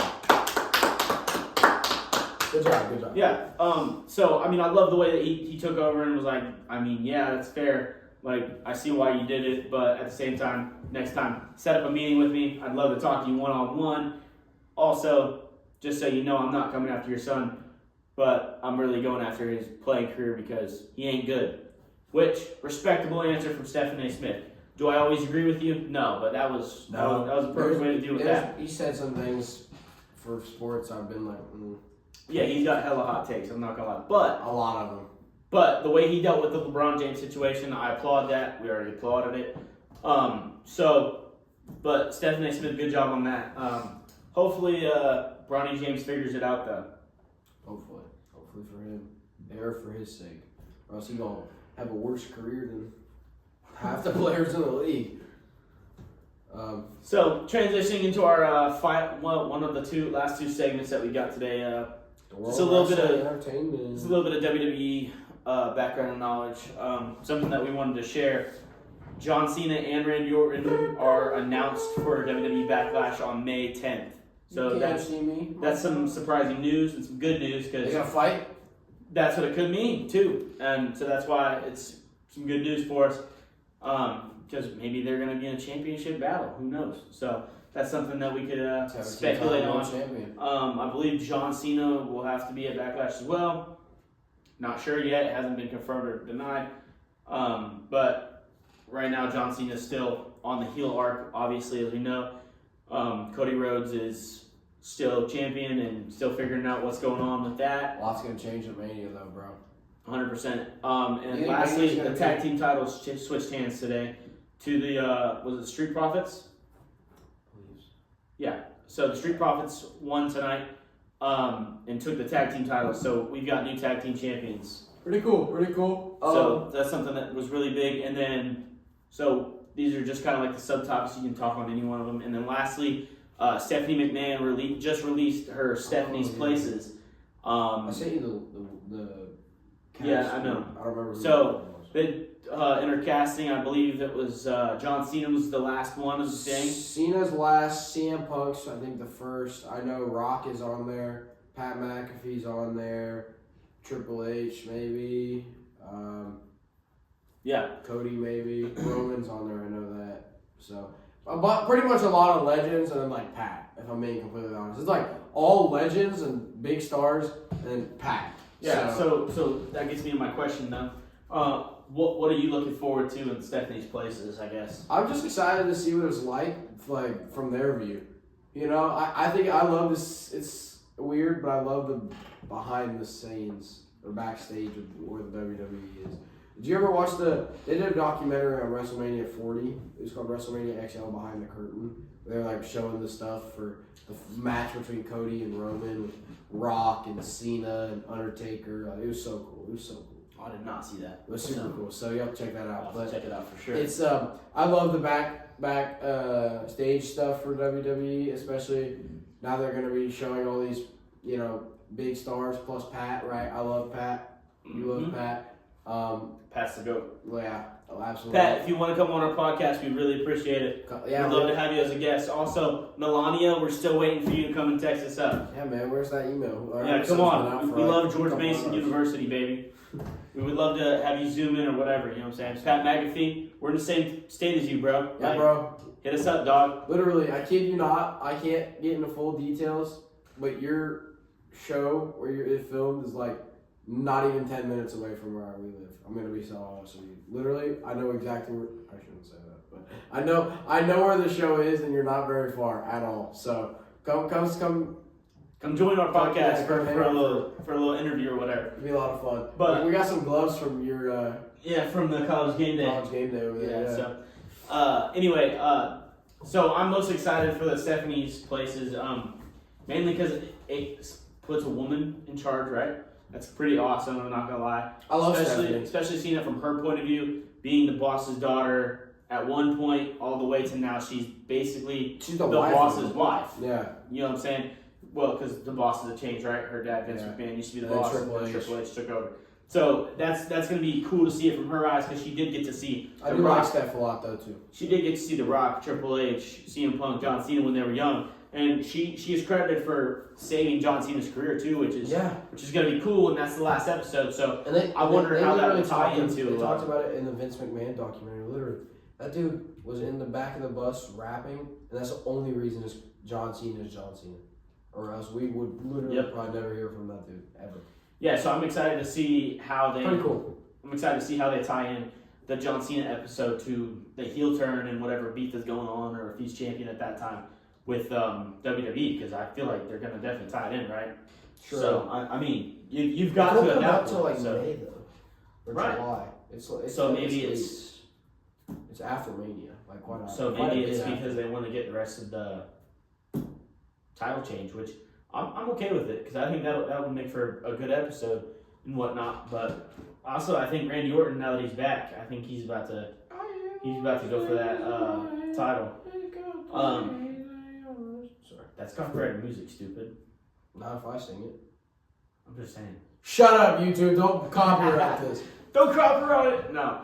But I think Randy Orton definitely is gonna end up getting the title at some point and main event. They'll give him one more before. I also think CM Punk's gonna get one too at some point, but I don't know how they're gonna do his, dude. I thought that dude was winning the Royal Rumble. If I'm being completely honest, that's who I had. I had him or John. Neither of them won. No. And then I had John win the Chamber, which that did in fact happen. So, but we all knew that was gonna happen. Indeed. So there's been some big news. So what do you think about the tag team titles changing hands and all that beef on SmackDown? For me right now, the tag team titles are just a placeholder belt, if I'm being completely honest. I don't think it's a very big story or even good story with the men's titles, the tag titles. Women's one, I mean, there's definitely a story going on with Liv and Raquel and Jade and Rhea and all those girls. So I like that one. But the one with the guys, one Montez Ford and whoever's Dawkins. Yeah, it's for me. It doesn't change anything. Yeah, I mean the Usos had a good storyline with it, and Kevin Owens and Sami Zayn did. But other than that, they haven't done much recently with them. Yeah, but I will say though that like having 6 tag teams and them all like fighting each other and beating the crap out of each other. Oh, the Miz and R-Truth was fun too. Yeah, but I will say like having all of these teams beating the crap out of each other and kind of like making each other lose matches and stuff was kind of cool. I was hoping that on SmackDown they were going to release that it's going to be a fatal 6-way tag team ladder match. Yeah, I love those. That would have been amazing for them to do it at that point, but obviously they didn't do it, which kind of sucks. They just said one of you is going to fight to be the 3 of you are going to go triple threat for the main number 1 contender, and then these 2 are going to fight for it. So I thought that was pretty lame. I'm not going to lie, but we'll see what they do with that. Yeah, maybe eventually it will get to that point, but who knows? I think what they're trying to do is settle down that tag team division just because they're about done with it or tired of it. You know what I'm saying? Being so chaotic, which is fair, but at the same time, chaos is kind of fun too. But yeah, I definitely think that Randy Orton's gonna go for a belt at some point, and maybe he makes his way into the. I think he makes his way into the Gunther story too somehow. I don't know how yet, but potentially. Ooh. Or the USA title, definitely. United States Championship could be something like that. And then Cody Rhodes coming back from injury, obviously seemed to be fine in the last episode of Raw that he was on, but I mean, other than that, we don't really know much. Yeah. So. I mean, that's really the main stuff from wrestling. Is there anything else we missed we want to talk about for wrestling? I think that's good. We didn't have a lot of wrestling stuff for you guys, but we still gotta keep you updated. Yeah. So with that being said, though, we're gonna go into the last segment of today's episode. Because the last time is now. Oh, that's a good one. I like that. So we're doing another ranking game. So we're gonna rank top 5 wrestlers based on. There's 2 ways we can do this. We can both do how much we like them or how much they're good. I'm gonna say how much we like them. Perfect. That's what I would rather do. So we're gonna do how much we like them. He's gonna go first, so I'm gonna give him my names. And you can't change them. That's the rule with this game. You get 5, and you cannot change them. Yep. So it's based on how much we like them. That's what we said. Yep. Based on likability. All right. Your likability. Let me write these real quick, and then we get started. And I will put pictures and stuff so you guys can see who we see. All right. Whenever you're ready. Daniel Bryan. Not a good start. Just never a big fan of him. Okay. Where are you putting him? Talk me through. It's going to number 4. I think there's somebody worse. Speak up. It's going number 4 because I hate him. If I'm being completely honest, I never was a fan of him. I don't know. Okay. I don't know why. I just never really got into him. I know he's pretty popular, but Antonio Cesaro. That's 5. Guess I don't even really know who that. You don't know Cesaro? Not really. I know who he is. So Superman. Yeah, but never was a big fan of him either way. Really? How do you spell his first name? Cesaro.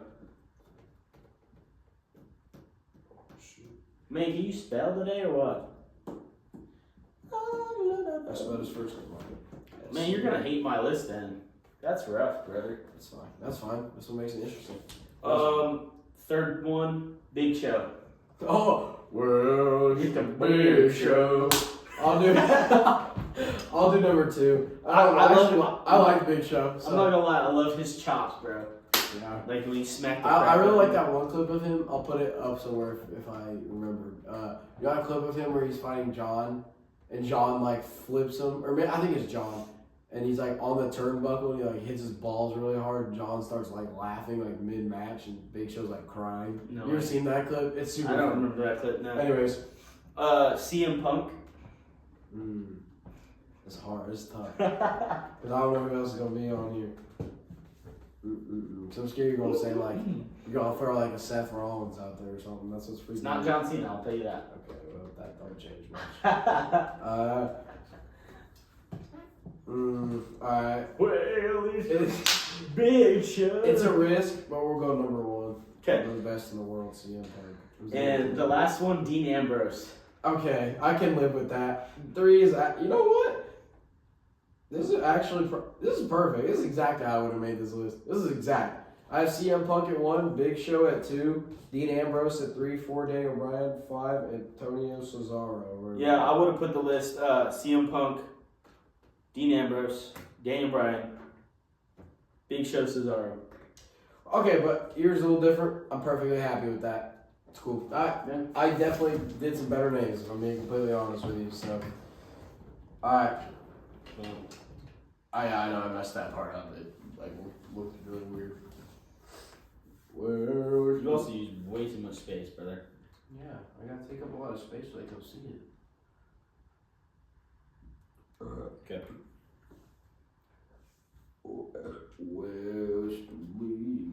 I'm ready. Okay, you ready? Yeah. Your number 1, Seth freaking Rollins. Seth Rollins. So he said he put better names on there, right? So Absolutely. There's like 2 people in here I know you probably aren't gonna be super fond of, but everybody else. I think I'm gonna have to go with number 3. Just keep him in the middle right now because I'm not like a super fan, but I definitely popped for him. You know what I mean? So we got to see him at Raw at one of our first shows. I put the pictures of it in the last video, or first video. So I have to put him at 3 right now. Go ahead. Number 2, Cody Rhodes. Cody Rhodes. Hot take. I used to hate him. I'm not gonna lie, but When he was like old, like dashing Cody Rhodes, or like when he was yeah, in like the TNA? dashing, undashing. But at this point, I think he's probably gonna have to go at number 2, just because I actually like mess with him a lot, heavily. Love Cody.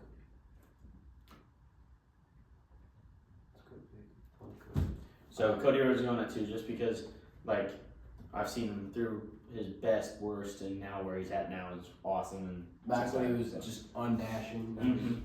was the nightmare. All right, Kevin Owens. Kevin Owens. That's easily number 5. Wow. Easily number 5. I hate Kevin Owens. Have not been able to be a What fan is it of with Kevin everyone Owens. hating him, man? I know so many people that don't like him. I love him.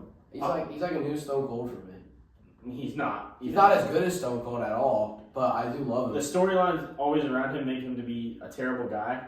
And I know that's what Stone Cold used to do, but Stone Cold was not a terrible guy because technically it was like the lesser of two Stone evils. Cold was literally going into hospitals and beating people up that were on a bed. What else can get worse than that? I'm just saying I hate Kevin Owens, regardless. Either way. He will never compare to Stone Cold ever in my life. Well, he's like Move Logan forward. Paul. He's supposed to be a hated guy.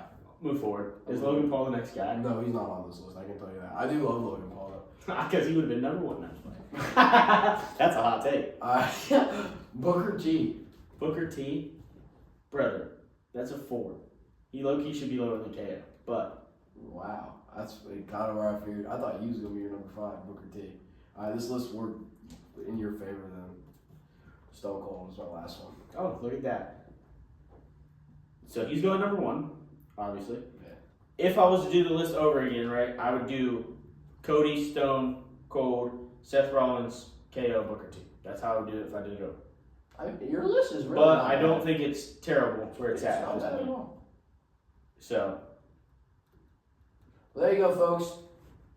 Definitely, that was a fun round. I liked that one a lot. yeah, we should definitely do that a lot more. I think that's a good fun segment right there. So, anyway, do you need to show the camera all that? I'll let y'all see it real quick. I should, I'll put pictures and whatnot so you guys will be able to see it. But here you go, in case you couldn't see it already. Pretty good list, I'd say, from our random choices, right? I think I gave you bigger names. Not gonna lie, or more popular names. I just found a picture of all 5 of the people that I saw, and I was like, cool, I like those names. So, Just for a little bit of context, just so everyone is aware, this next part of the video we were talking about college, the brackets before they'd been released, as it was originally intended to be its own video. So just thought I'd let you guys know before the video continues. Enjoy the rest of the video. So what's going on over there? What you got? What are you thinking about? I mean, I'm excited. I'll start with that, right? It's gonna be a fun season. I mean,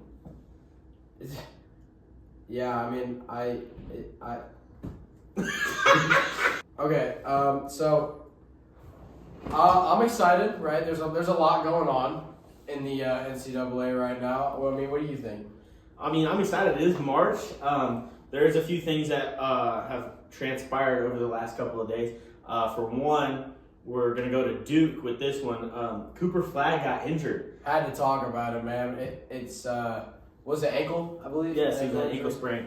So right now, which today is March 14th, Duke is playing in the semifinals, I believe, the ACC tournament, and Cooper Flagg's status was downgraded to out with a sprained ankle.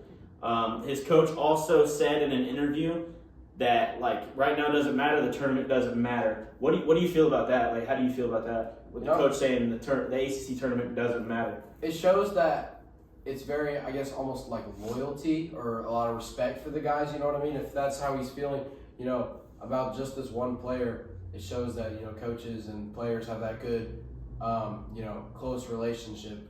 Even when the championship's on the line. So, it's really cool to see that.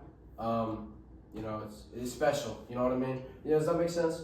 For sure, and I mean definitely to the fact that they are loyal to each other and they love each other, and it's not as much of I need you back right now or I need you back yesterday. It's more of a go ahead and get it recouped as you want or as you need. Obviously, they want him back for March Madness, but the other thing is it kind of goes to show you that they're confident with their record. Sitting at 30-3 right now, they're confident with their record. And that coach is basically saying, we're making the tournament regardless of if we win the ACC tournament or not, which I think is really cool. But also, that could definitely change a lot of the bracket if they don't win the ACC tournament and get the first, the auto bid in that regard. It could change the tournament in terms of do they have an easier strength of schedule at that point, and what region do they actually get put in at that point, right? Also, the Cooper Flagg injury came after Brown's injury, who re-dislocated his shoulder in the same game in the first half, right? Which is even worse because that means they're down 2 guys at Duke now. And they want them both back for the tournament. So, I mean, if you're Duke, are you scared at this point? I mean, I would be a little worried, especially if I was the coach in this situation. You can't put that out there, you know what I mean? So, yes, I would be worried. I mean, I think they definitely still have a good chance, right? I'm not saying that. But with that being said, you got to do exactly. And their head coach, what's his name? John Shaw. I don't know how you say her last name. Shire, something like that. He's doing exactly what he should. He's showing confidence, and that's what you got to do. If the coach shows that he's worried or shows that he's scared, the whole team is going to feel nervous. The whole team is going to feel scared, right? And that's what a coach does. He's got to lead by example. So I think he's doing exactly the right thing to do. Even if he is worried a little bit deep down, show that you're confident. Show that you truly do believe. And if you do, the whole team should follow by example and hopefully keep that same confidence. You know what I mean? Yeah, 100%. So the crazy thing was, though, is in that game that when he went out, they were down actually 24-17, I believe. And then they came back and won that game to advance in the ACC conference tournament. But that same team, I believe they were playing Georgia Tech, that same team, they beat by 8 in the ACC tournament. And but previously in the year, they beat them by over 20 points. So to me, if Duke is down both of those stars going into March Madness, they don't have as good of a shot to go as deep, or even to make it out of the first round. Especially if they don't win the ACC tournament and it brings them down to a 7-8 seed. Yeah. Then they actually have to play some tough teams to move forward. So in that regard, I mean, I would be playing confident too if I was the coach, but also deep down, I know that I got to figure out how I can move these. How am I going to come back from this? Losing these stars, yeah, definitely. Also, you got to be thinking how likely are they to come back? I mean, Cooper Flagg, obviously the best player, arguably the best player in college basketball right now. How likely is he to come back from an ankle sprain? I think that's pretty likely. I mean, the tournament doesn't start until I believe the 24th of March. So, with that being said, I think he's got a huge potential to return before the tournament, as well as Brown, being that it is just a re-dislocated shoulder. That's pretty. Not easy, but it's an easier injury to come back from. They're super mild injuries, right? I wouldn't say it's, a very, very... I mean, they're still injuries, right? But they're not bad enough that they couldn't come back. So surely they're going to be back pretty soon. Hopefully, For sure. for Duke's sake, right? 100%. So, with Duke being there, let's move to the Big Ten tournament a little bit. So, and then let's talk about Purdue right now. So, what their potential to be upset. So they play Michigan. I believe they play Michigan today at 7 o'clock. So March 14th at 7 o'clock, I believe, is when they play. They have faced them twice this season, being a conference opponent. On February 2nd, which was the last time they played Michigan, they lost by 2, right? The previous time, January 24th, they beat them by almost 30 points. 91-64 was the final score. Crazy. So, how does that play into this tournament game, in your opinion? I mean, it's like, I think it's kind of, I wouldn't say it's a huge thing, but I would say at the same time, I think Purdue is going to walk in there with a burst of like, almost like confidence, you know what I mean? Thinking, we beat them by so much last time, we got nothing to worry about, that kind of mindset. You understand what I'm saying?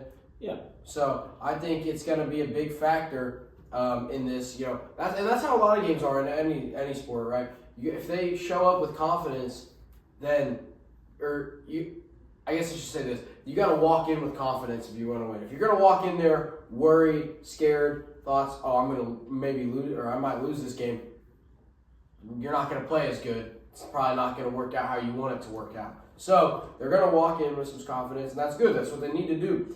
But at the same time, they can't get overconfident, right? If they get too, I don't know, what's the word? Cocky. Too cocky, yeah, I guess. That'll work. Too cocky with it, then it's a good chance that they're going to lose straight up. You know what I mean? Yeah, I think honestly that's probably what happened in their February 7th matchup when they came in after beating them by almost 30. The first time they played, they probably came in with too much confidence and didn't hit their shots and kind of just overlooked the Michigan. And I mean, you really can't overlook any team in the Big Ten. They're all pretty compatible. I mean, the records are pretty similar too. I mean, 22-10 and 22-9. You know what I mean? So they're all pretty similar. But I do think that if Purdue doesn't win tonight, that they most likely do not have a shot to get into the tournament or at least get in with an automatic bid. They're going to be sitting there clenching their cheeks, if you know what I mean. Just waiting for, just kind of waiting to see what happens and hoping to God and praying to God that they make it in. Because, I mean, their record is good, but at the same time, I feel like some of the teams could have beat them out. Way better teams, better records that could absolutely beat them out. So, for sure. As a Purdue fan, obviously I want them to go, but, like you said, it's kind of a must-win game, right? Yeah. So, honestly, it's a must-win for the tournament. Like, I think if you don't win the tournament, whoever wins the Big Ten tournament is obviously got an automatic bid, but that puts them in a pretty high place. You know what I'm saying? Good comfort. Yeah, and looking at the cushion. And looking at the rankings, I mean, Purdue's ranked number 20 overall in the Associated Press top 25, and Michigan's ranked 22. So, I mean, realistically, this is either Michigan's out of the top 25 or Purdue's out of the top 25. And even if you look at previous, I mean, Purdue was at 18 and Michigan was at 17. You know what I mean? So still both pretty close then even as well. Yeah, for sure. And so, again, it just comes back to it's a must-win. And the confidence that Purdue needs to walk in there and actually play to their best ability. Because obviously they've done it once by almost beating them by 30 points the first meeting. But I think that they definitely need to either bring the confidence up or bring the play up. And whichever one happens first needs to be done. You know what I'm saying? Mm-hmm. So Absolutely.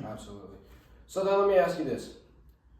Let's say, hypothetically speaking, Purdue absolutely just dominates tonight.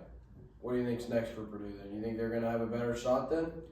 Or do you think, let me ask you this, do you think if they win, they are like almost going to do better the rest of the season? Like, do you think if they win this, is this going to impact the team in a way that it's going to give them like a boost of confidence, like I said earlier, and keep them going through? Or do you think if they lose, they are pretty much screwed? So confidence-wise, I think if they win this game, it is definitely a boost of confidence. I mean, the next game is going to be difficult, obviously, because at that point they'd be in the, I believe, semifinals of the Big Ten tournament, which obviously that's going to have some major implications to it. So, I think it will definitely give them a boost of confidence, but I don't think that it changes the trajectory of the team's confidence as a whole. Like, they're still going to go in with confidence. They're still going to have to play to the best ability, and they're still going to have to show up for every game. It's not like they can still play a game off, you know what I'm saying? Mm-hmm. I do think that if they beat Michigan, it will give them a better opportunity for them to make March Madness, regardless of if they win the Big Ten or not, because it puts them at least in the semifinals. So you figure that's top 4 of the conference, which if you lose that, you're not terrible. You're pretty good, actually. Yeah, already at a good spot. Yeah, so I think definitely that is going to be a key factor, is that. And then, I mean, with that being said, I don't know how well they fare in the tournament when they get in, especially with the games that they've lost this season, especially to Illinois, who I know I get is ranked and was decent, but at the same time, I don't know that you should lose to Illinois, you know what I mean, in that aspect, as well as I believe they lost to Iowa at one point. So, I mean, looking at those 2 games, you don't really want to see that in a March Madness team. So, in my opinion, I wouldn't be betting on them to win the whole thing, especially with the downsides that they do bring to the table a little bit. Definitely. Well, staying in the Big Ten, IU lost, right? Yeah. In the first round of the Big Ten Conference. So, what do you think that does for them, in your opinion? I mean, I honestly, I'm gonna be completely honest with you. I kind of thought, if I'm being completely honest, I kind of thought they were gonna lose. I obviously that goes back to the rivalry with them, but I think it really, like I said, I know I keep bringing it up, but I think that really just kind of ends a lot of hope. I wouldn't say a lot or all of it, but I'd say that, you know, it definitely, when it comes to the players, it's going to, you know, a lot of them are probably walking out of that court pretty sad that night, you know what I mean, confidence-wise, and I just think it's just not a good position, if I'm being completely honest, for them, players at least. Do you think that it knocks them completely out of the tournament, or what do you think on that aspect? I mean, again, anything's possible-ish, so I don't think it knocks them out completely, but I think it like I said, I don't think they're going to be walking into with a lot of, I guess, I know I keep saying it, sorry, but confidence for me is a big thing in basketball, or all sports, I guess, but I think it's going to take their chances down a little bit, for sure.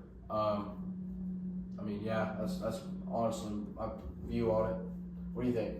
Yeah, so, I mean, personally, I think they're going to probably end up being one of the first 4 out of the tournament or have a play-in game, which is sad because a Big Ten team should never have to play to get in, you know what I'm saying? Yeah. In one of, like, the first 4. But I think that's where they'll either be or they just won't make it.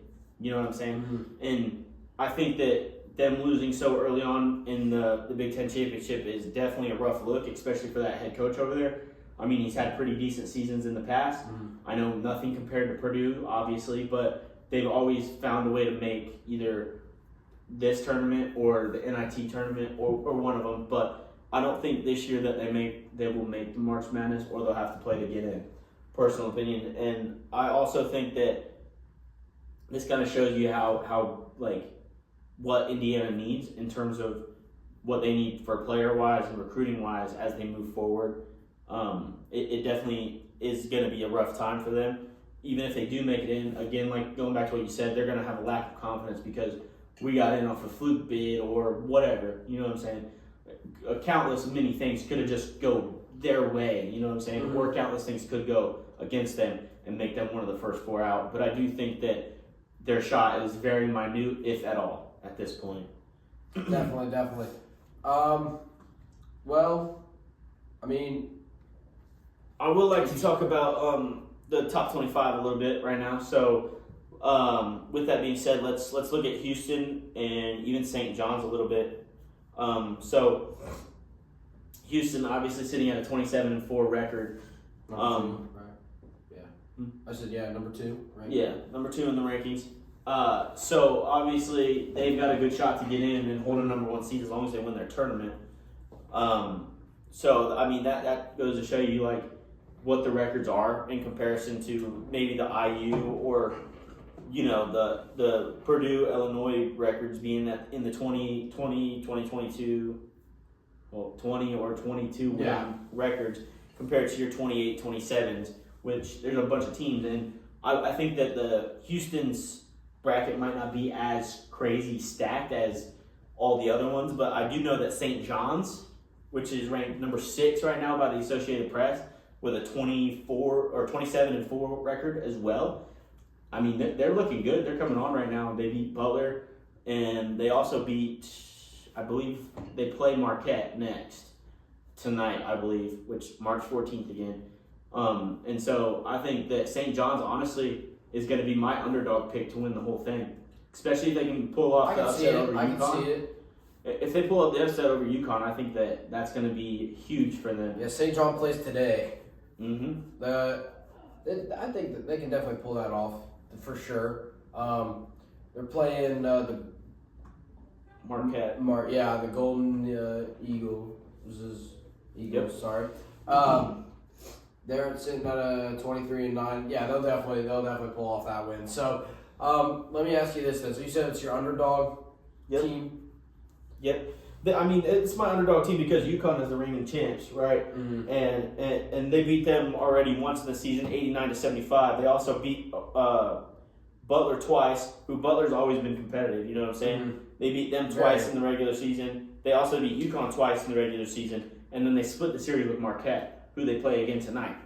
Also, although the last time they met, they lost, or they won in overtime, 86-84. St. John's did? Yes. Oh, I guess they beat Marquette twice. They beat them both times. The first time they met was 70-64. But they beat both of them both times, which Marquette is a lot of people's like underdogs to win the whole thing. But I mean, I can't see it. St. John's is my underdog, and I'm going for it. I'm pulling for it. Just in terms of they've beaten some pretty good teams in the reigning champs, and they've beaten definitely. Marquette, the underdogs from everybody. They rank at 25 as well, Marquette. Yeah, like I said, like they're people's underdog pick, and I understand that. I know a lot of people love to see. I do. I love to see the underdog team win. It's always a lot of fun. I don't know where I was really going with that, but yeah. Yeah, the underdog is always fun to root for, but sometimes it's just not. It's just not possible. Yeah, not all the time for sure. I also or think at least that, it doesn't seem like it. I think the Big East is probably one of the best conferences in college basketball today. That's personal opinion, hot take, whatever it is, but personal opinion, they're one of the best conferences. I'll tell you this, they're, looking at all the teams right here, there's definitely some teams that make that conference fun to watch, right? And you said you think it's the best? The best conference, college basketball. I mean, arguably, because hear me out, because you have UConn, the back-to-back national champs, I believe. You can look me up on that. I believe that UConn is back-to-back national champs.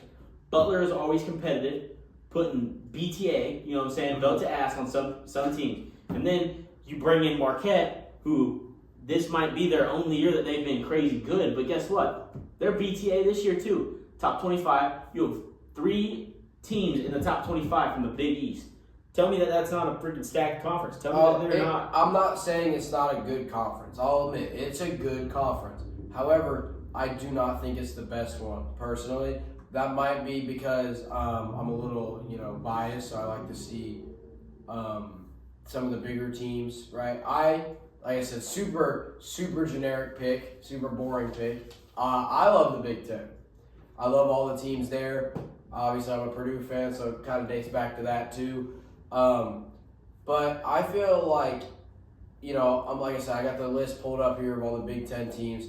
And I think, when I'm looking, I think I see more fans from about half of the Big Ten Conference than I do for not even a quarter of the, when I say that, I mean, the amount of fans in the Big Ten that I see, at school, just out in public for the Big Ten in comparison to the Big East, I personally think that I don't know how you describe it, the rivalries, I guess, almost. I've had so many friends who are fans of Big Ten teams. I think that's a lot of fun. I love rivalries. Rivalries. Yeah, that's correct. I said that wrong, sorry, or I stuttered. Like I said, the Purdue IU one, I love that rivalry a lot, always have, football, basketball, just in general. For me personally, it's just the amount of teams on there. I've always, how you have those teams that when your team goes out, you kind of root for a second team. Yeah, 100%. I think I have a couple of those in there. I think that's honestly another reason why. Once Purdue goes out, I like Michigan a lot too.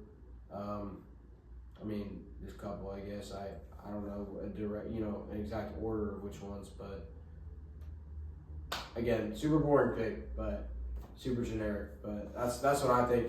I know I kind of went off rails with that one a little bit. I'm not gonna lie, but I'm not gonna lie to you. I think the Big Ten's got the Big East beat in rivalries. I get that, but if we're really talking down to the root of what is the best conference for basketball in terms of the best players or the people that make the deepest runs in the tournament, because at the end of the day, the tournament is all that matters. That's how you win your national title. Sure. So the tournament is the only thing that matters, right? And I'm sure the Big Ten's won it previous years, but I'm saying like current day and age, right now, the Big East is arguably the best conference in college basketball today. Competitive-wise, yes, because you have Marquette, you have UConn, Butler, who's always competitive. You got St. John's this year popping out. You know what I'm saying? But they're always competitive with each other. And the crazy thing is UConn was being competed with by Butler last year, and UConn still went on to win the national title 2 years back to back. You know what I'm saying? To me, that just goes to show you how good the Big East is. Plus, to go back to back is insane. First of all, right? Sure. And being from the same conference, from the same conference, same team. You didn't change conferences to do it. You know what I'm saying? You came from the same position to do it. You know what I'm saying? Back to back is crazy. Plus, this year they've got a really good pick in St. John's, which, by the way, in the Associated Press top 25, I think they low key are have screwed up the rankings. You know what I'm saying? If you look at 2 through 6, they all have the same record. The only difference is some of them are from the SEC. Alabama's got 24-7. Theirs is a little different. They're at 5. Oh, well, fair enough. Exactly, though. You can see where they're putting favorites on it. Just because Alabama's from the SEC, it's ranked higher. Just because Florida's from the ACC. Oh, and that I'll agree to that though. And that goes for football too. I think when it comes to ranking, there's clearly problems with that. You know what I mean? Just because a team is a team, their record could be 24-7, and there could be another team. I see this a lot in a lot of this rankings. Is there could be a team that's 24-7, a team that's 27-4, right? Yet they'll put the other team at a higher ranking just because it's that team. You understand what I mean? It's hard. Just because it's from that conference. Yeah. Because they think that conference is so much better. I agree in football. They do that a lot. Absolutely. Horrible in football. And this one is a hot take, being 24-7 at Alabama, and you put them there. Because, come on. Alabama's not a basketball school. I think we all can agree on that. Absolutely. When was the last time you saw them go deep in the tournament? You never did. Yeah. Exactly. Duke, on the other hand, they deserve to be number one regardless. I think they've got the best player in the nation. Absolutely. I think they've got one of the best teams in the nation when they're all healthy. Like I said, going back to what we have already talked about, though, I think that the Cooper flag and the Brown's injury are both going to be very detrimental if they don't come back for the tournament. Just based off that one game, you could tell the entire dynamic of the team changed in terms of they only beat this team by 8 points. What happens if Cooper Flag is actually playing the rest of the game? What happens if Brown's playing the rest of the game? You see what I'm saying? Mm-hmm. So I think if they don't come back for the tournament, Duke has a good shot to go out early. Which, that could be a hot take, but also it could just be, it could happen, you know what I'm saying? And it really just depends on where they're going to get placed. I think Duke, as long as they win the ACC tournament, will get placed as a number 1 seed overall. I don't know what happens, though, if they lose the ACC tournament. You know what I'm saying? Does that bring them down from the number one, like the number 1 seed in the tournament, or does that keep them up there, and how that works? So we'll have to stay tuned for that and see exactly the rankings on that, especially when we do our live broadcast of the selection show on Sunday. Exciting. Yeah, definitely. Riveting information for sure. This is kind of a random question for you then. Unless you might have already answered this. I can't remember if you did or not. Let's say Duke, Cooper Flag don't come back. Let's just say hypothetically, their stars don't come back. Okay, and they go out. Who's winning it? Your opinion right now. Who's got the best chance? Don't just look at rankings. I want your honest take. Honest take. Here you go. You ready? I'm honestly going to go with St. John's. Either St. John's or Marquette. I'm going to stick with my pick that the Big East is the best conference in college basketball right now, today, right here. I'm going with St. John's. That's my pick. That's my upset pick. Either St. John's or Marquette. One of those two is going to make a deep run and most likely win it if Duke doesn't bring back Cooper Flag. I don't know that they can compete with Cooper Flag personally, just based on like he is the best college basketball player in the nation, and I'll give him that title. But that doesn't mean his conference is the best conference in college basketball. Just because you have one of the best player in college basketball doesn't mean your conference is the best. I will say this though, because I know you said it earlier. I kind of forgot to talk about it for a second. I will say, when you had talked about with the Big East saying it was one of the most competitive, absolutely I will agree with you on that one. I'm still going to stick with the Big Ten being my personal favorite, but I will say, that the Big East is a lot more competitive. You know what I mean? There's a lot of, there's some good teams in there, and then, there's, like you said, there's constantly competition between them, right? You like Butler, always competitive, right? Sorry about that. Marquette, I say that right? Yep, Marquette. They're pretty good right now too, right? UConn was you said back to back, I believe. Yep. At least at some point. So, I'll agree with you on that one though. It's definitely one of the most competitive and very overlooked in that sense of competitiveness. Yeah, for sure. I mean, they are one of the most competitive, and I mean, obviously I said that before, but I do think that they also have the ability to compete with teams outside of their conference. Obviously, they have to, with, like you just mentioned, UConn going back to back. Like, how many teams can say that? Only 3 in history ever can say that. You see what I'm saying? Mm-hmm. So, and one of those is, guess what? UConn in the Big East. In the same one, yeah. So therefore, the Big East, and you can quote me on this. The Big East is going to make a huge impact on March Madness this year. Mark my words. And that's why I'm going with St. John's as my upset pick. Who do you got winning the whole thing? Obviously, I'm going to go the basic answer for if it stays healthy, or not stays healthy, returns. I have Duke. I think that Cooper Flag has been a lot of fun. He's been very, impressive from what I've seen. I'm not going to lie, I haven't seen a ton of him, but from what I have seen, it's been nothing but pretty good. So I would have to go Duke, but if we want to go down the same route that you did, or that I asked you, if they go out, who do I have? It's honestly, if I'm not being biased, because there's a couple teams I would love to say just because I like them, right? I would love to say Tennessee. 100%.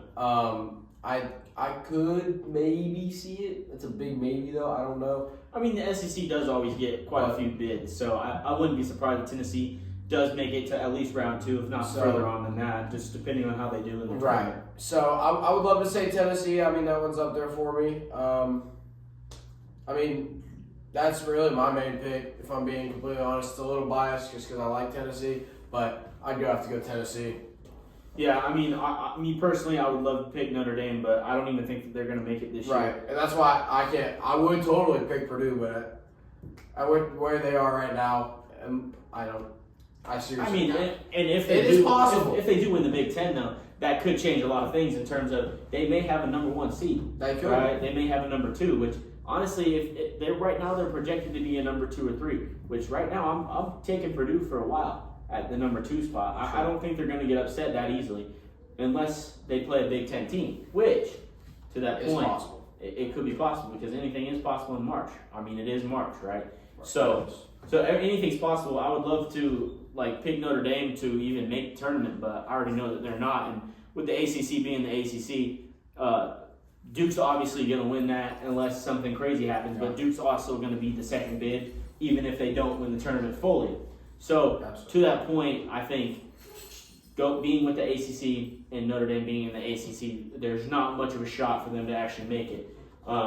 So that's really kind of shattered and crushed my dreams on that one at least. So let's move on to the women's basketball and talk about some of them right now. So two teams that we really want to focus on, at least to start on them, is George Mason and their potential to do something in the tournament. So obviously that was the one where we talked about Nelania in the last episode. Yeah, we did. In terms of how motherhood and basketball and college all go together, and that's super impressive, and how we would love to get her on the show if she would be willing to jump on here with us a little bit and answer a few questions and just kind of talk basketball, being a mom, and all of that also. But all the cool aspects of it. But George Mason's potential to upset. Where do you sit on that? Do you think that there's going to be many upsets in the women's bracket, or is it more going to be the top ranks going to move forward and the lower ranks going to get kicked out as soon as possible? I think it's gonna there's got to be some upsets, right? For me personally, it isn't March Madness unless there's an upset, right? There's gonna be an upset. Do I have a certain pick on who I think is gonna be that upset? For an upset though, I don't know. I couldn't tell you. I do think there's going to be one though. I don't know who. You have an upset team? I would love to see George Mason pull out an upset, obviously. And Notre Dame not winning the ACC tournament, obviously. Getting knocked out, that doesn't help. But I think so. They're definitely going to get dropped down a little bit. They're number 8 in the Associated Press rankings today.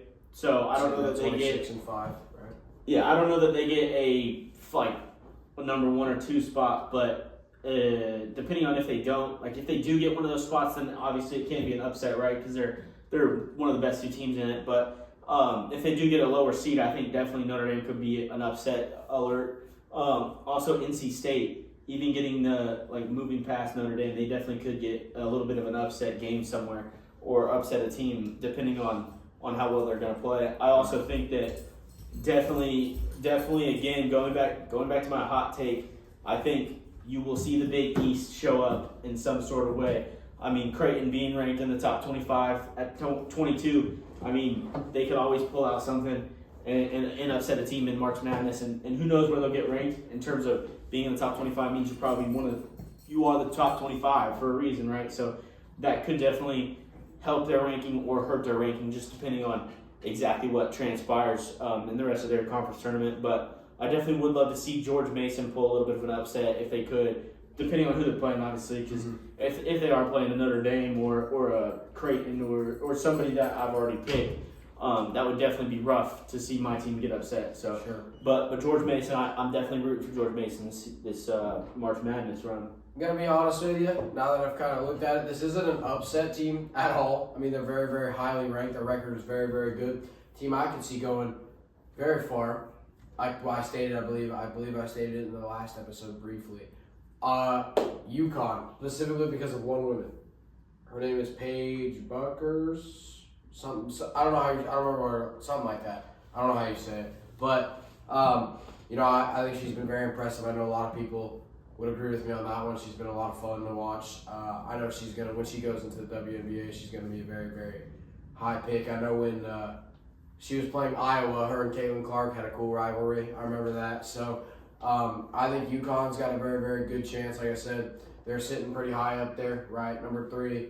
30-3, right? I mean, they definitely could arguably be number one in my opinion. I could definitely see that. So that's why I think UConn is going to go very far. Underdog team though. I mean, obviously I have a little. I wouldn't call it an underdog team, but I definitely have a little support for Notre Dame, right? Hometown, our home state team. Obviously got a little bit of love there. But after that, I mean, I'm pretty set on UConn. I'm not gonna lie. So, I could definitely see UConn go far, and again, that brings us back to the Big East being honestly and arguably one of the best conferences in college basketball, most competitive, and the most competitive, but arguably one of the best in terms of UCLA's in the top 25, or not. I mean, UConn's in the top 25, and Creighton being in the top 25 for women's, and then Marquette and St. John's both being in the top 25. Like, they're at least boarding two of their teams in the top 25 every time. You know what I'm saying? And depending on upsets in the tournaments, you could have auto bids from some of these teams that aren't in the top 25, and you know they could pull an upset just because of how competitive that conference is. Realistically, if you keep looking at it, though, the Big East is probably arguably the most competitive and probably one of the best conferences in college basketball today. Oh, it's definitely one of the best. There's no questions about that one. I definitely, like I said earlier, it's definitely one of the most competitive. But yeah, again, it's not my favorite, but it definitely is. It definitely is one of the best ones, right? I mean, straight up, that's pretty much all I got to say about that. Is it's definitely it's arguably the most competitive. There might be, I don't know, there might be another one, but it's definitely up there if it's not the most, right? For sure. So, but I mean, for sure in that aspect, the Big East is going to go crazy. I think the Big East definitely has a shot to win both tournaments. Personal opinion, but I will say UCLA in women's basketball is looking kind of crazy. You got any thoughts on UCLA and where they could rank in the bracket? I mean, they did win the Big Ten tournament as a first-year entrant in the Big Ten conference, right? So this was their first year for UCLA and USC to be in the Big Ten, as they just switched conferences last year. And it was UCLA versus USC for the conference title. And then UCLA won that. Win 72-67. Yep. So what are your thoughts on UCLA and their potential? You know, I didn't get to watch that game. Obviously, you could tell from the score it was semi-close, right? I think UCLA is definitely going to be a very strong team going in. However, bringing back the whole upset thing, I think they're going to go out. I don't know how. I don't know who they're playing next. But, I mean, straight up, I think they're going to lose. I don't think they're going to win it, even though they're ranked number one. And as good as they've been, I think I can see them being upsetted by a team. What do you think? How do you feel about that? I mean, I definitely think that's a hot take. That's for sure. I think UCLA's definitely got the people to compete, and they've been competing every year that they've been in it. I mean, in terms of they've been making it deep. I believe Sweet 16 last year. Not the Elite Eight, but I mean the Sweet 16. So that definitely, I think they'll definitely compete. I don't think that they're going to end up getting upset. I think they'll definitely go deep in it. I don't think they'll win it at all, at least. I mean, even if they go, they're not winning at all, in my opinion. I definitely don't think that they'll win it all by any stretch of the imagination. I will say that I definitely think that they're not going to get upset. I think that it'll be 1 versus a 2 or a 2 versus a 3, and they'll be the lower seed and get beat. You know what I'm saying? I think arguably South Carolina, the SEC champs, are better than them. And it's an arguable thing. I can agree with that. I definitely think that the SEC champs will definitely get a number 1 spot, right? So then I also believe wholeheartedly that UConn is better than them.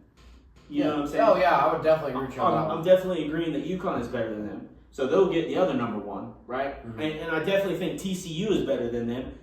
The Big 12 champions, I definitely think TCU is better than them. So that's already 3 teams that are better than them. So I don't think they're getting a 1 spot in the tournament, but I do think, and that's why I say I don't think they're going to get upset, right?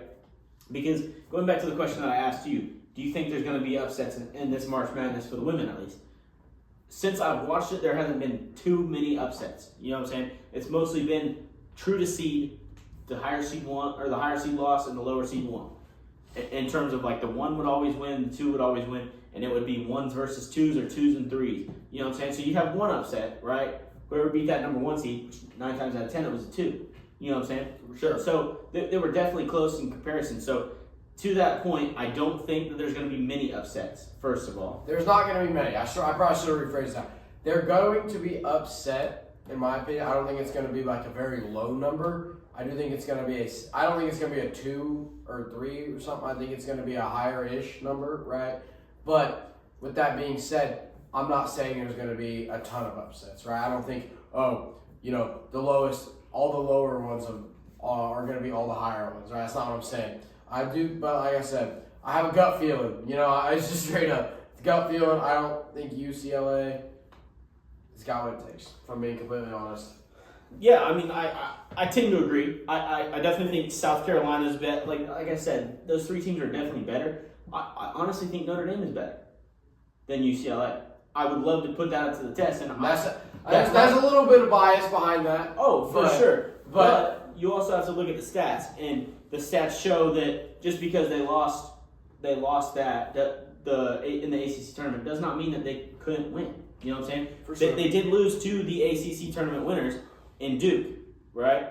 So to that point, you know what I'm saying? The ACC is a tough conference too. I'm not gonna lie, especially in women's basketball, because you got Duke, you got NC State, and you got Notre Dame, and those 3 are the top 3 teams in that. And all 3 of those teams will probably end up making March Madness. Absolutely. And I would love to see another matchup between those teams, because I think Notre Dame, when it comes time for March, that's when they show up. Plus, they lost last year in the semifinals to South Carolina, so I would love to see that matchup again. But I definitely think revenge match. Yeah, but I definitely think that UCLA will go deep, but I don't think that they're going to get like traditional upset. Yeah, if that makes sense. Yeah, for sure. And I should have said that probably. When I said an upset, I don't mean like in Pat. I don't remember what year it was, but I believe it was 2 years ago. Purdue for the men's. This is back for the men's, but they were like really high up there, like a 2 or something. And I don't remember who they were playing, but they were one of the lower seeds, and the first matchup gone. You know what I mean? So I probably should have resaid that or rephrased that. I don't think it's going to be a crazy upset with super low and super high. I think it'll be a semi-high-ish number, but I don't think that they're also going to win it either. You understand what I mean? Yeah, 100%. I didn't word that the greatest. But. Yeah, definitely. I mean, but I think UCLA still got a shot.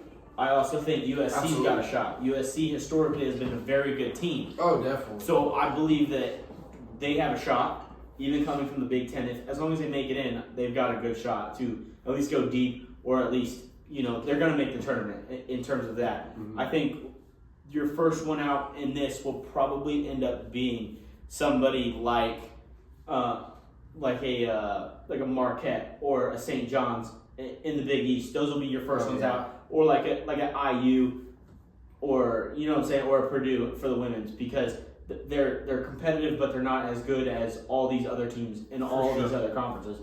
And there's a lot of teams you got to keep in your mind when you're kind of going over that, right? You know what I mean? So I totally agree with you on that one. Yeah, I mean, I definitely think that this will be the most, a lot of these smaller conferences will probably be the most represented they ever have been in this tournament for the women, at least, because I think women's basketball is so much more competitive than men's basketball, at least in college.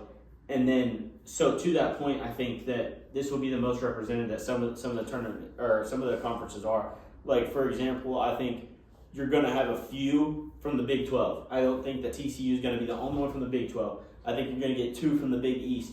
You're probably going to end up getting at least two or three from the Big 10. You'll probably get a few from the Ivy League, because there's 2 really good teams in the Ivy League right now that definitely deserve a shot. I definitely think that while some of these, like the Southland Conference and the Southern Conference, you'll only end up getting 1 bid. But some of the smaller smaller conferences, I think, will get more than one, and it'll probably be the most represented tournament that we've seen in a while in terms of that. So with that being said, let's move on to another hometown team or home state team in terms of Ball State women. Right, they're set to play Toledo March 15th. They split the series with them during the season. Right, beat them once, lost to them once in the MAC conference. So what are your thoughts on Ball State this season? What do you think? I think I'd say kind of a hot take. Not really. I mean, they're one in their conference. I think honestly they're in that conference. I don't know the full conference or all the teams in that conference, if I'm being completely honest. So I'll name them out. You got Buffalo, Ball State, Toledo, Kent State, Bowling Green, Miami of Ohio, Central Michigan, Western Michigan, Northern Illinois, Akron, Ohio, and Eastern Michigan. Ball State has the best record in conference play at 16-2, followed by Buffalo and Toledo tied at 13-5. Ball State also has a 26-7 total record, while Toledo has a, I believe, 22 record for some reason. Let me make sure. Which team? They play Toledo. Toledo has a 24-7 record. Yeah. I believe they just 25-7. They just beat Kent State, who had a 25-7 record before they played. So to my point about this is going to be the most recognized, I think the MAC has an opportunity to bring 2 or 3 teams to the tournament. Whether it's just because they won a conference championship, or whether it's just because how competitive they are. You know what I mean? Like I could see Toledo sneaking their way in even if they don't win a conference. I think Ball State's very underrated though, and what I mean by that is yes, they're the highest ranked in their conference, but they are in a 6-win streak. Right, that's the highest win streak of all the teams. I mean, I don't know their record. For me, I don't know how to explain it other than they're kind of overlooked right now. For me, I know it's a smaller conference, obviously, right? But I can see it, sneaking a spot. You said Toledo, though, was the team you had said for sneaking a spot. I can definitely see that one, too. I agree with you there. I mean, those are really my 2 picks as well from that. Give me a little bit more on your. Give me a little bit more from you. Let me hear you. Yeah, so that conference. So I mean, that conference, while it is one of the smaller conferences, and it's probably not a great conference, seeing as how the last team in the conference only has 4 wins in the conference, which probably means that they only have 4 wins total on the season. I think that it is difficult for them to have more than one bid, but like I said, this is going to be a year for multiple bids from multiple of these smaller conferences, and I think hot take right now, but I think that the MAC is one of the small conferences that is going to have more than one bid, whether that in Ball State just because of their record, regardless of if they don't win the tournament or like their conference tournament or not. I think Ball State's going to get in, and I think Toledo's got a shot. I would definitely, honestly, tend to agree with you there. I think those are the only 2, if I'm being completely honest, that I could see, sneaking that in.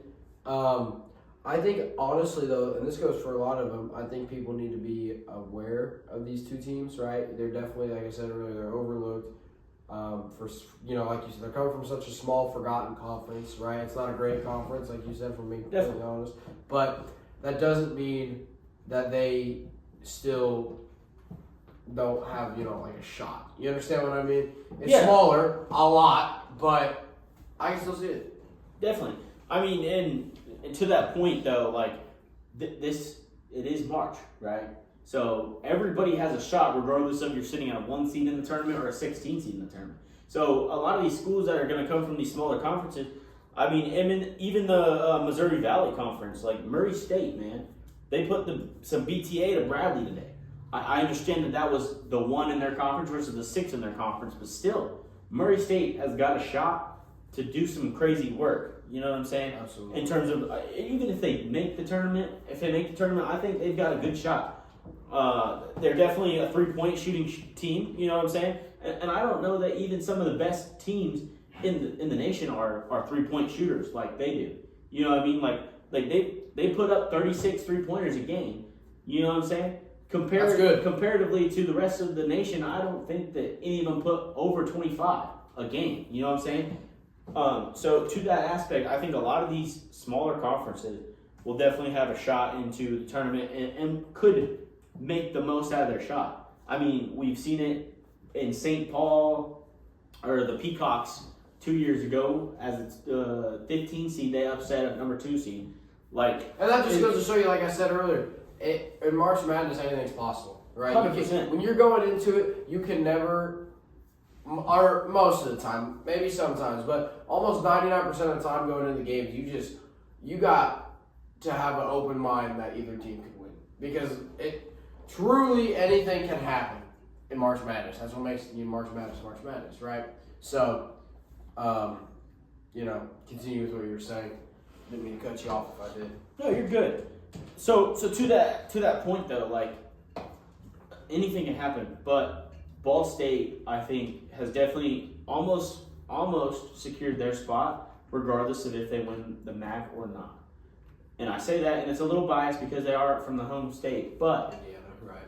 But I do think that just being the top of your conference already gives you good. That helps you out a lot. Yeah, and I mean, Absolutely. they've obviously competed well with other teams, sitting at 26 and 7. Like you've on a 6-game win streak too. Right, but highest in their conference. You've obviously played well against teams out of your conference. Every single team from what I'm seeing, other than Toledo, like you said, is on a losing streak of 1 or 2. Toledo's on a winning streak of 2. Ball State clears it with a winning streak of 6. So I definitely think though that if whoever wins the next game between Toledo and Ball State is going to be probably the one that wins the conference tournament and could be the team that makes it to the tournament with the automatic bid. You know what I'm saying? Absolutely. And it could potentially knock the other team out. Potentially. I'm not saying that it will, but it's possible. Then that's where you would get your other team, like your 3 or your 4 in the conference. You would get them to be able to jump in as well. You know what I'm saying? Because at the end of the day, they're going to look at it, right? Absolutely. I don't know that it fully knocks them out, and maybe this conference gets 3 bids. We don't know, right? And that's always a possibility. So right, and especially if this conference is competitive and you have 3 teams, like the 2, the 3, and the 4 team in the conference sitting at what, 24 and every team from the 1st to the 4th has over. 4th has got 21 wins, but they all got over 20 wins. Right. So that just goes to show you that this conference could end up getting 2 to 3 bids, in my personal opinion. I mean, even if you just look at the top 3, Ball State, Buffalo, Toledo. Away, Ball State and Buffalo are both away games are 10-3, and Buffalo is 10-4. If they can play good away. That's huge for the tournament, right? Absolutely. Because 90% of the games are going to be away for them. Yeah. Not on your home turf, right? You're going to come to Lucas Oil and play at that stadium, right? But it's not going to be your home turf. So if you're good on the road, you have a better shot in March Madness because you're either going to go on the road to a different city, different town, different state, or you're going to be in your home state still. But guess what? You're going to be 45 minutes to 2 hours down the road, playing in some big stadium that you've never played in before. Absolutely. That's another thing. I mean, honestly, unless, and there's some, like you just said, some are playing at home, same state, but at a bigger stadium. And that's honestly, I think, another, aspect to it too, is both teams going into it, it's a whole new, style for them. Unless they've been in that position before, right? You're playing in front of a lot of people. A lot more. It's a bigger group than what they're normally used to. I'd say. You understand what I'm trying to say? Yeah, and especially I think when that's an aspect they got to factor into when it comes to, Yeah, and for some of the bigger teams, like if you look at when a Georgia plays an IU or whatever, you know what I'm saying? You're gonna have more fans for the opposing team. Absolutely. At that game in the tournament than you would have if you just played them in the regular season, because fans travel well to March Madness games, right? Because you can buy all-day passes and just sit there and watch every game. So in that aspect, I don't think Ball State has to worry about that as much. But what Ball State does have to worry about is when they get in the tournament, right?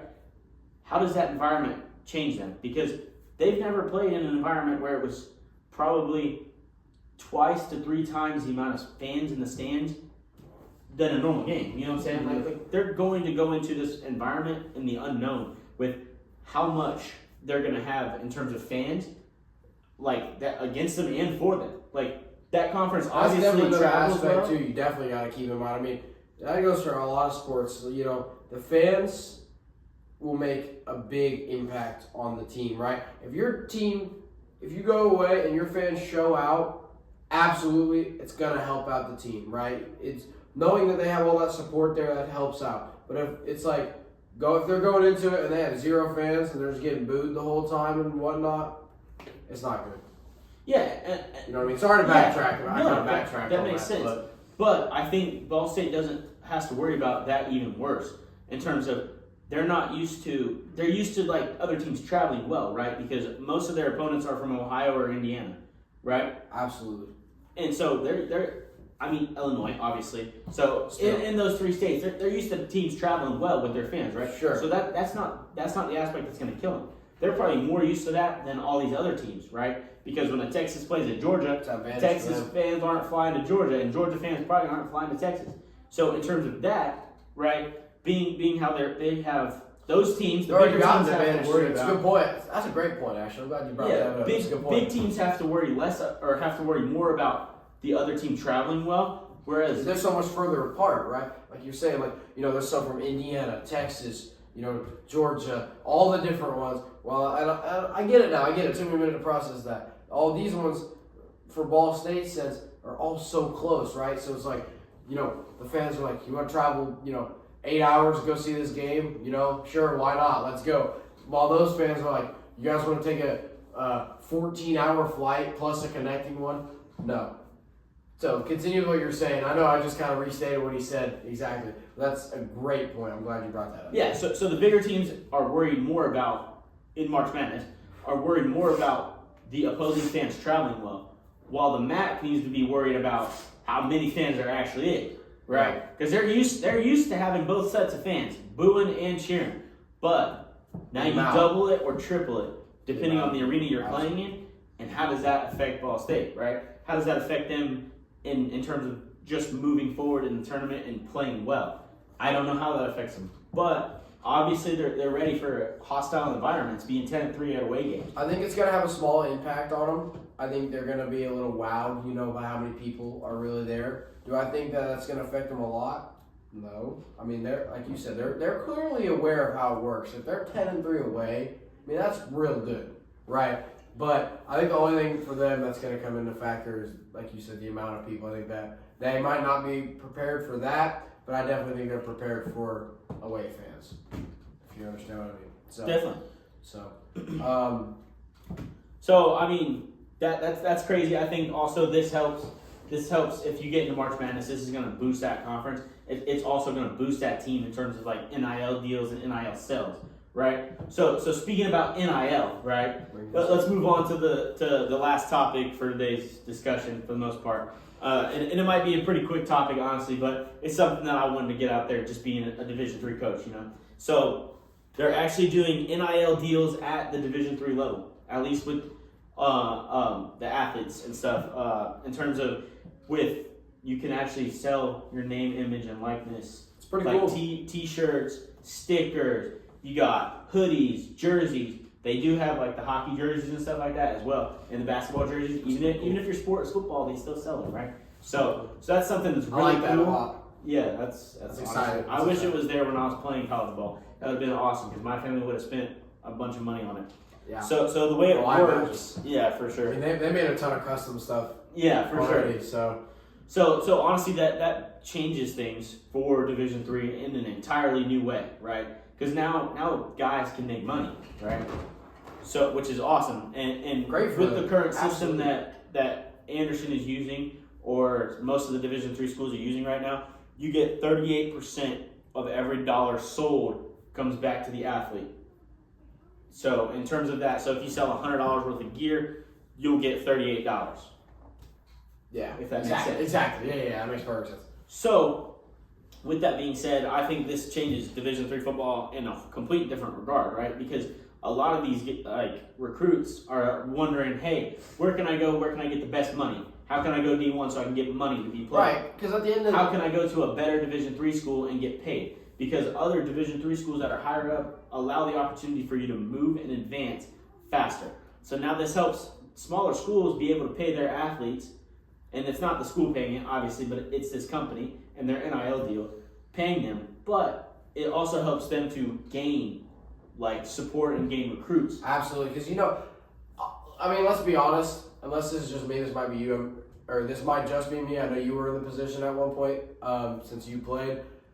Every athlete or every football player, if it was up to them, they'd want to go to the big D1 school, go play in the NFL. Right? Am I right? 100%. So then, like you said, this is a really good thing specifically for the smaller schools. Like, no offense, like Anderson, right? The schools have a way better chance of getting these recruits in because, yes, their chances of going to the NFL are way lower, but now they're making, good money from it still while playing the sport. You understand what I'm saying? Yeah. Does that make sense? Yeah, I definitely think that it is a huge help in terms of now that they can get money from the small schools, that they'll be more apt to come to the small schools and less looking for how can I go to the big schools like Wisconsin Whitewater or Endicott or Ithaca. Like all these big schools that are close to moving up or have people going to the NFL right out of it. How can they get the money? Because honestly, that's the dream, right? To go to the NFL and to make the big bucks. But right. If you whose isn't? I mean, honestly, not everybody can do that, which just is understandable, right? It's just how it is. And that's just the way life is. But now that we can offer a little bit of money in terms of NIL deals, it definitely changes the way that we can recruit and the way that our guys can make money without making it to the league. It also boosts our guys' brand, right? Because I know that some of the people that I played with should have probably went to the combine and should have probably went to the NFL you told me about some of or to the semi-pro leagues or to the amateur leagues or whatever. Some of them did go there, but others didn't. But I think that was a huge issue in terms of they never had NIL money. They never had the opportunity to get their names out there because you would have to custom make everything with your name on it, right? My parents used to custom make things with my name on it just so that way my name was out there, right? And I wasn't even the best player, and I'm not going to say I was, but these best players still aren't getting their names wrote on jerseys or put on things, right? But now that NIL is allowed in Division III and they're actually trying to push for it, I mean, that changes how many D3 prospects will end up going to the NFL or to these indoor and arena football leagues or the UFL for that matter. That's coming up too, and people will go there, and you'll see more and more coming from the Division III level in terms of now their brand is built. Let me ask you this: why do you think it took them so long to finally decide to pursue something like this or try to get this to happen? So I mean, for the Division III level, honestly, because we are the last to do anything, right? Fair enough. D1 took forever to get NIL deals. I think it's going on year 2, right? At least legal NIL deals, right? People don't want to say that the SEC did it before it was able to be done, but I'm 90% sure that they did it before it was able to be done. No disrespect, you found your loopholes. I'm cool with it, right? But now that it's offered everywhere in D1 and it actually works, right? And they found the process behind it and how to make it so they can get paid, right? I mean, inevitably it needed to be done, right? Let's start with that. It needed to be done. These athletes with their talent, they need to be paid, right? Oh, absolutely. I understand the school can't pay you, so the next best thing is NIL, right? Finding a way to get these guys paid. Because while some of the deals are outrageous and probably more than they're ever going to make going professional, you know what I'm saying? That makes no sense to me, but I understand why they're doing it, right? Yeah. Keep the guy for as long as you can because these prospects can go to the NFL after 1 year of being there. You know what I'm saying? Oh, yeah. So to keep a prospect, you're going to have to keep getting them money, keep getting them NIL deals, right? Keep feeding that. So obviously the deals are going to be bigger in that way. Going back to Division III, right?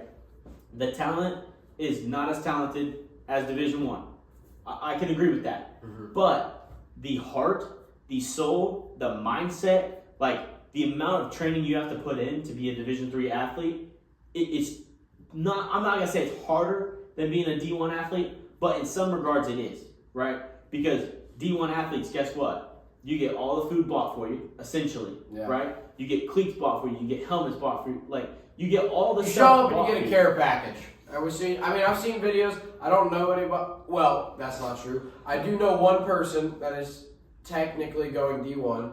But with that being said, you know, I've never been in that position, but I have seen videos and whatnot of it. And from what I've seen is when you show up, it's like almost like you just got drafted to an NFL team, right? There's a box ready for you with shirts, hoodies, hats, socks, like you said, cleats, helmets, you know, all that kind of stuff, just all ready for them. You know what I mean? They spend $30 at best, right? Yeah, and coming from Division III level, I had to spend $125 every year for the new player pack, which consisted of 2 pairs of shorts, 2 shirts, travel bottoms, which is sweatpants, and a sweatsuit top. But you get that for free, right? Yeah, you should get that for free in Division III level, but you don't, right? You have to pay for that. Also, any hoodie you want. We didn't get hoodies, right? So we had to pay for any hoodie we got, any cleats we got, any gloves we got. You know what I'm saying? So all that regard puts it into like the perspective that D1 is a little bit easier. Because some of the guys in Division III level have a part-time job and have to have that in order to go to school. Because some of these schools are insanely expensive to go to. College is just expensive in general. Well, a lot of these D1 players are getting full rides. And then they're getting NIL deals on top of it, right? Which is rough for at least Division III guys. And then you go to the education side, right? D1 athletes damn near have a tutor for anything and everything that they want, class-wise, right? Absolutely. And almost to the point where the tutor will do the work for you. And I mean no disrespect for that, right? Like, cool, I wish I had that sometimes too. Sure. I think any college athlete would hope for that, right? But to that regard, guys at Division III level, they have to do it by themselves because the tutors, 9 times out of 10, are their classmates, right? Yeah. Or some of their friends on the football team. So Division III, you have to do schoolwork yourself. You have to almost pay for college by yourself. Some of the guys do pay for college by themselves, and then you have to pay for everything that you get in terms of any shirt you get, any shorts you get, any sweatpants, hoodie, sweatshirt, anything like that. You have to pay for that. At D1 level, you get a bunch of that for free. And so I think, honestly, being a Division III athlete is harder in some regards than being a Division I athlete. And I'm going to throw this out there, too. Like I said, I don't have any playing experience. I don't know what that is like. However, like I said in the first episode, and you know this, I am the manager, right? So I've seen a lot of players and their path, right, from where they started in the season all the way to them getting their first deal, right? And I'm not gonna lie, I'm not gonna say any names because I do know a couple personally. You know who I'm talking about, who have started out as backups and nobodies and have started and they had to work their butt off to get to that position.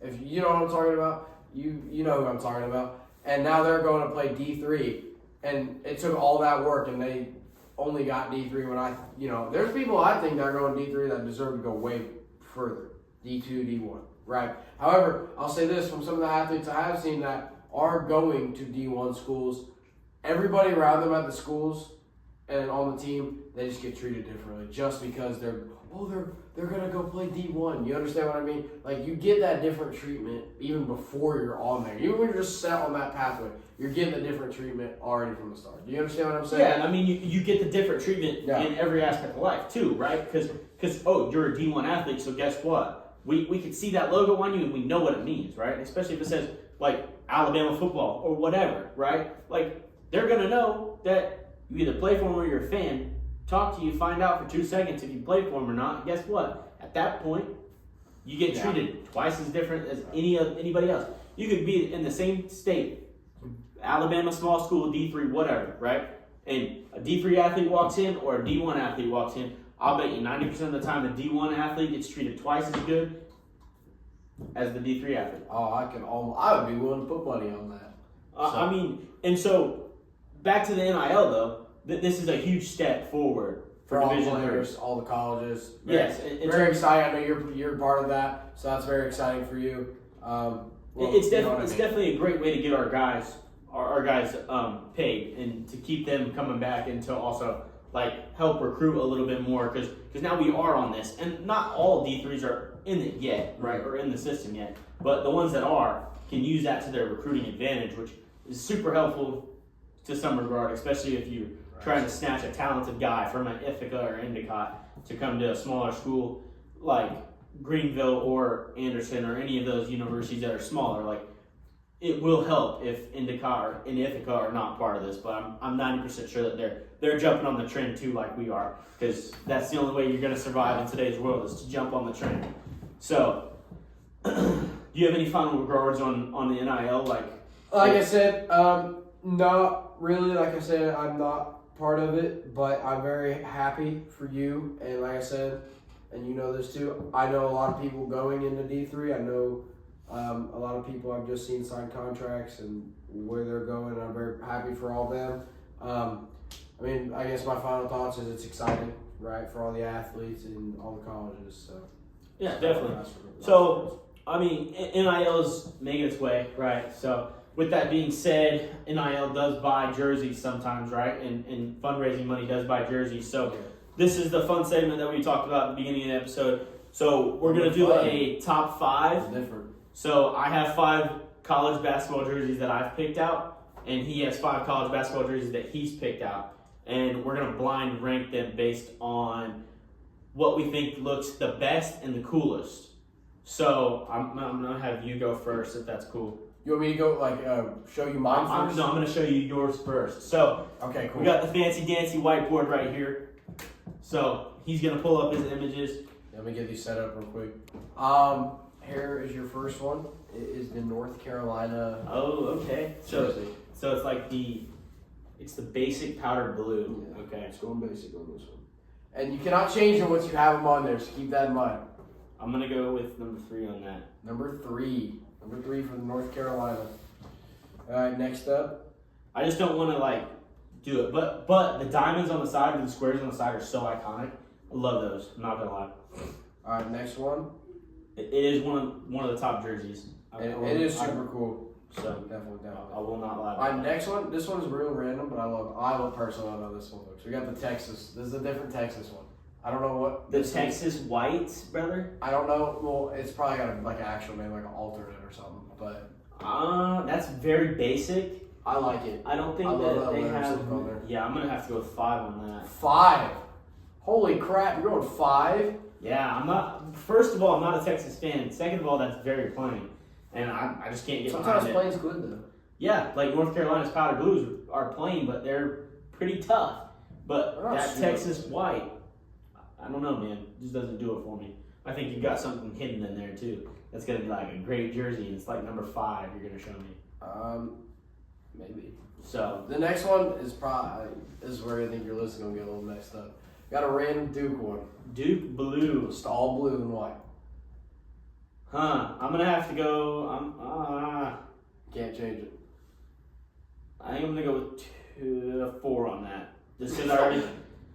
Dude, how do you go from 2, 4? How do you Well, go 'cause from I 2 to 4? don't have a 3 spot opening. Did you I put North Carolina at 3. North Carolina's the 3, 1, 2, and 4 are your options. Yeah, so I think I'm gonna go with 4, just because it's very basic, right?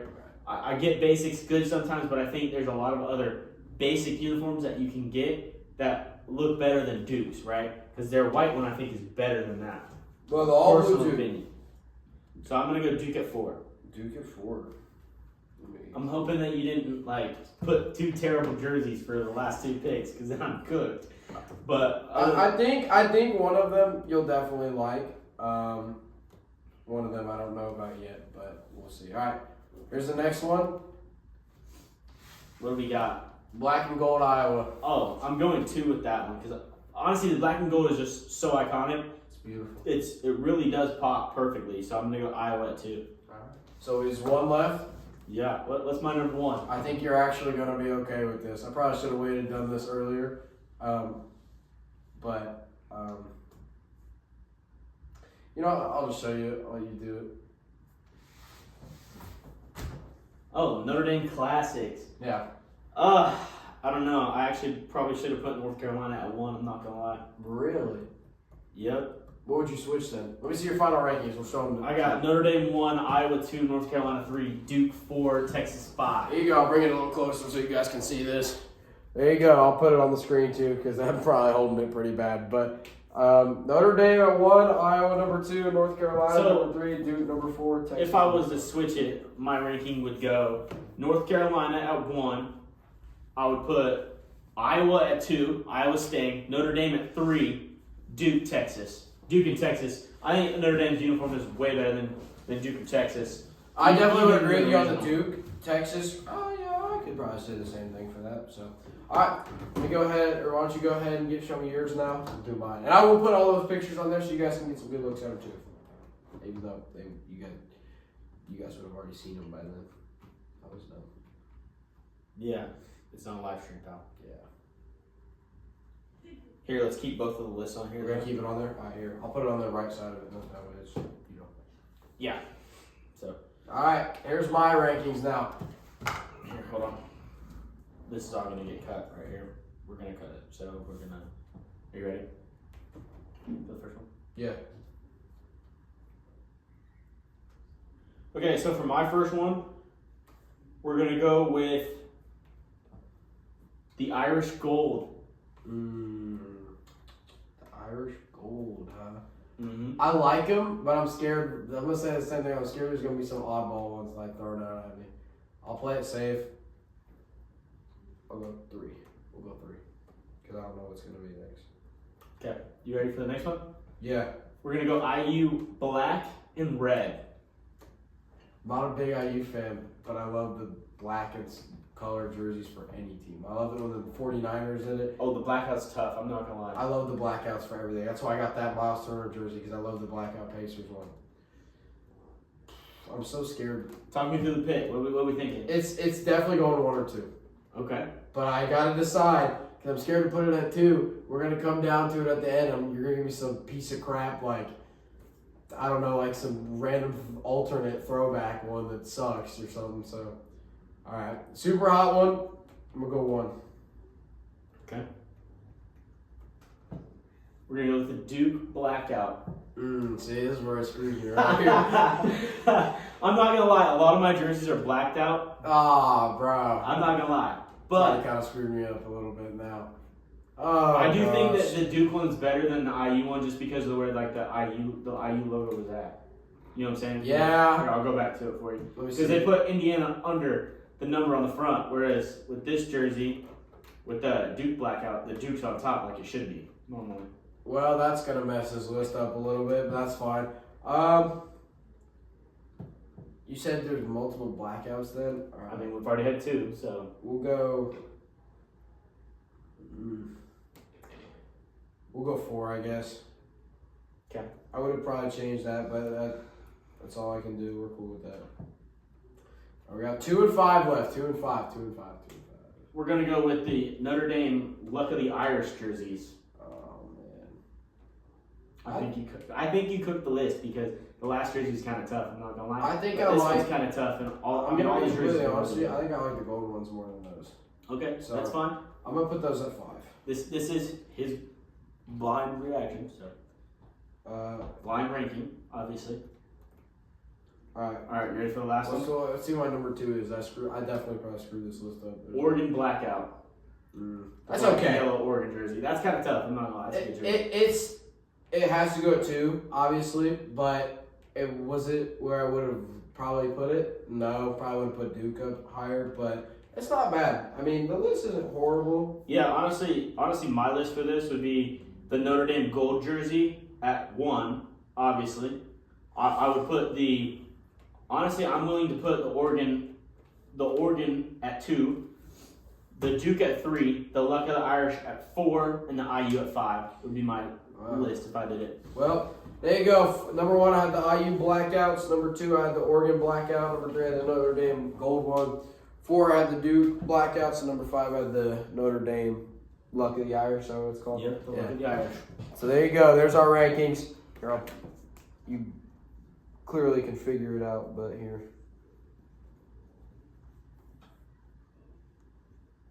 There you go. If it's not clear enough already, even though it should be. there's the final rankings. We'll leave that over here for now. There's like your fun segment. We plan to do more of those. I don't know. So there you go. There's our rankings. So these are the rankings. Obviously, it was a blind ranking, so we kind of cooked it up a little bit, but definitely want to rate some things differently for sure. But anyway, thank you guys for watching this podcast. Wraps up this episode. This is episode 2. Thank you guys so much for watching. Big announcement, by the way, if you're not already aware of it, we are now on Spotify. Go check us out there on Spotify. It's Game Station Podcast. Obviously, you guys are watching this on YouTube, or if you're listening to it on Spotify, go check out the YouTube channel if you're listening on Spotify. We're also on Instagram and TikTok. We're going to be posting videos and some pictures here soon, and a little bit of behind-the-scenes content on the YouTube channel. So keep an eye out for that. Send likes, comments. I mean, if there's enough comments here soon, we're gonna probably put that as one of these fun segments at some point. I would love to read comments. Definitely, that'd be a good That'd time. be so much fun. But anyway, thank you guys for watching. Yeah, we'll see y'all in the next one. We have some more interesting stuff. I hope you guys enjoyed all the college stuff. I enjoyed it. But anyway, yeah, see y'all in the next one.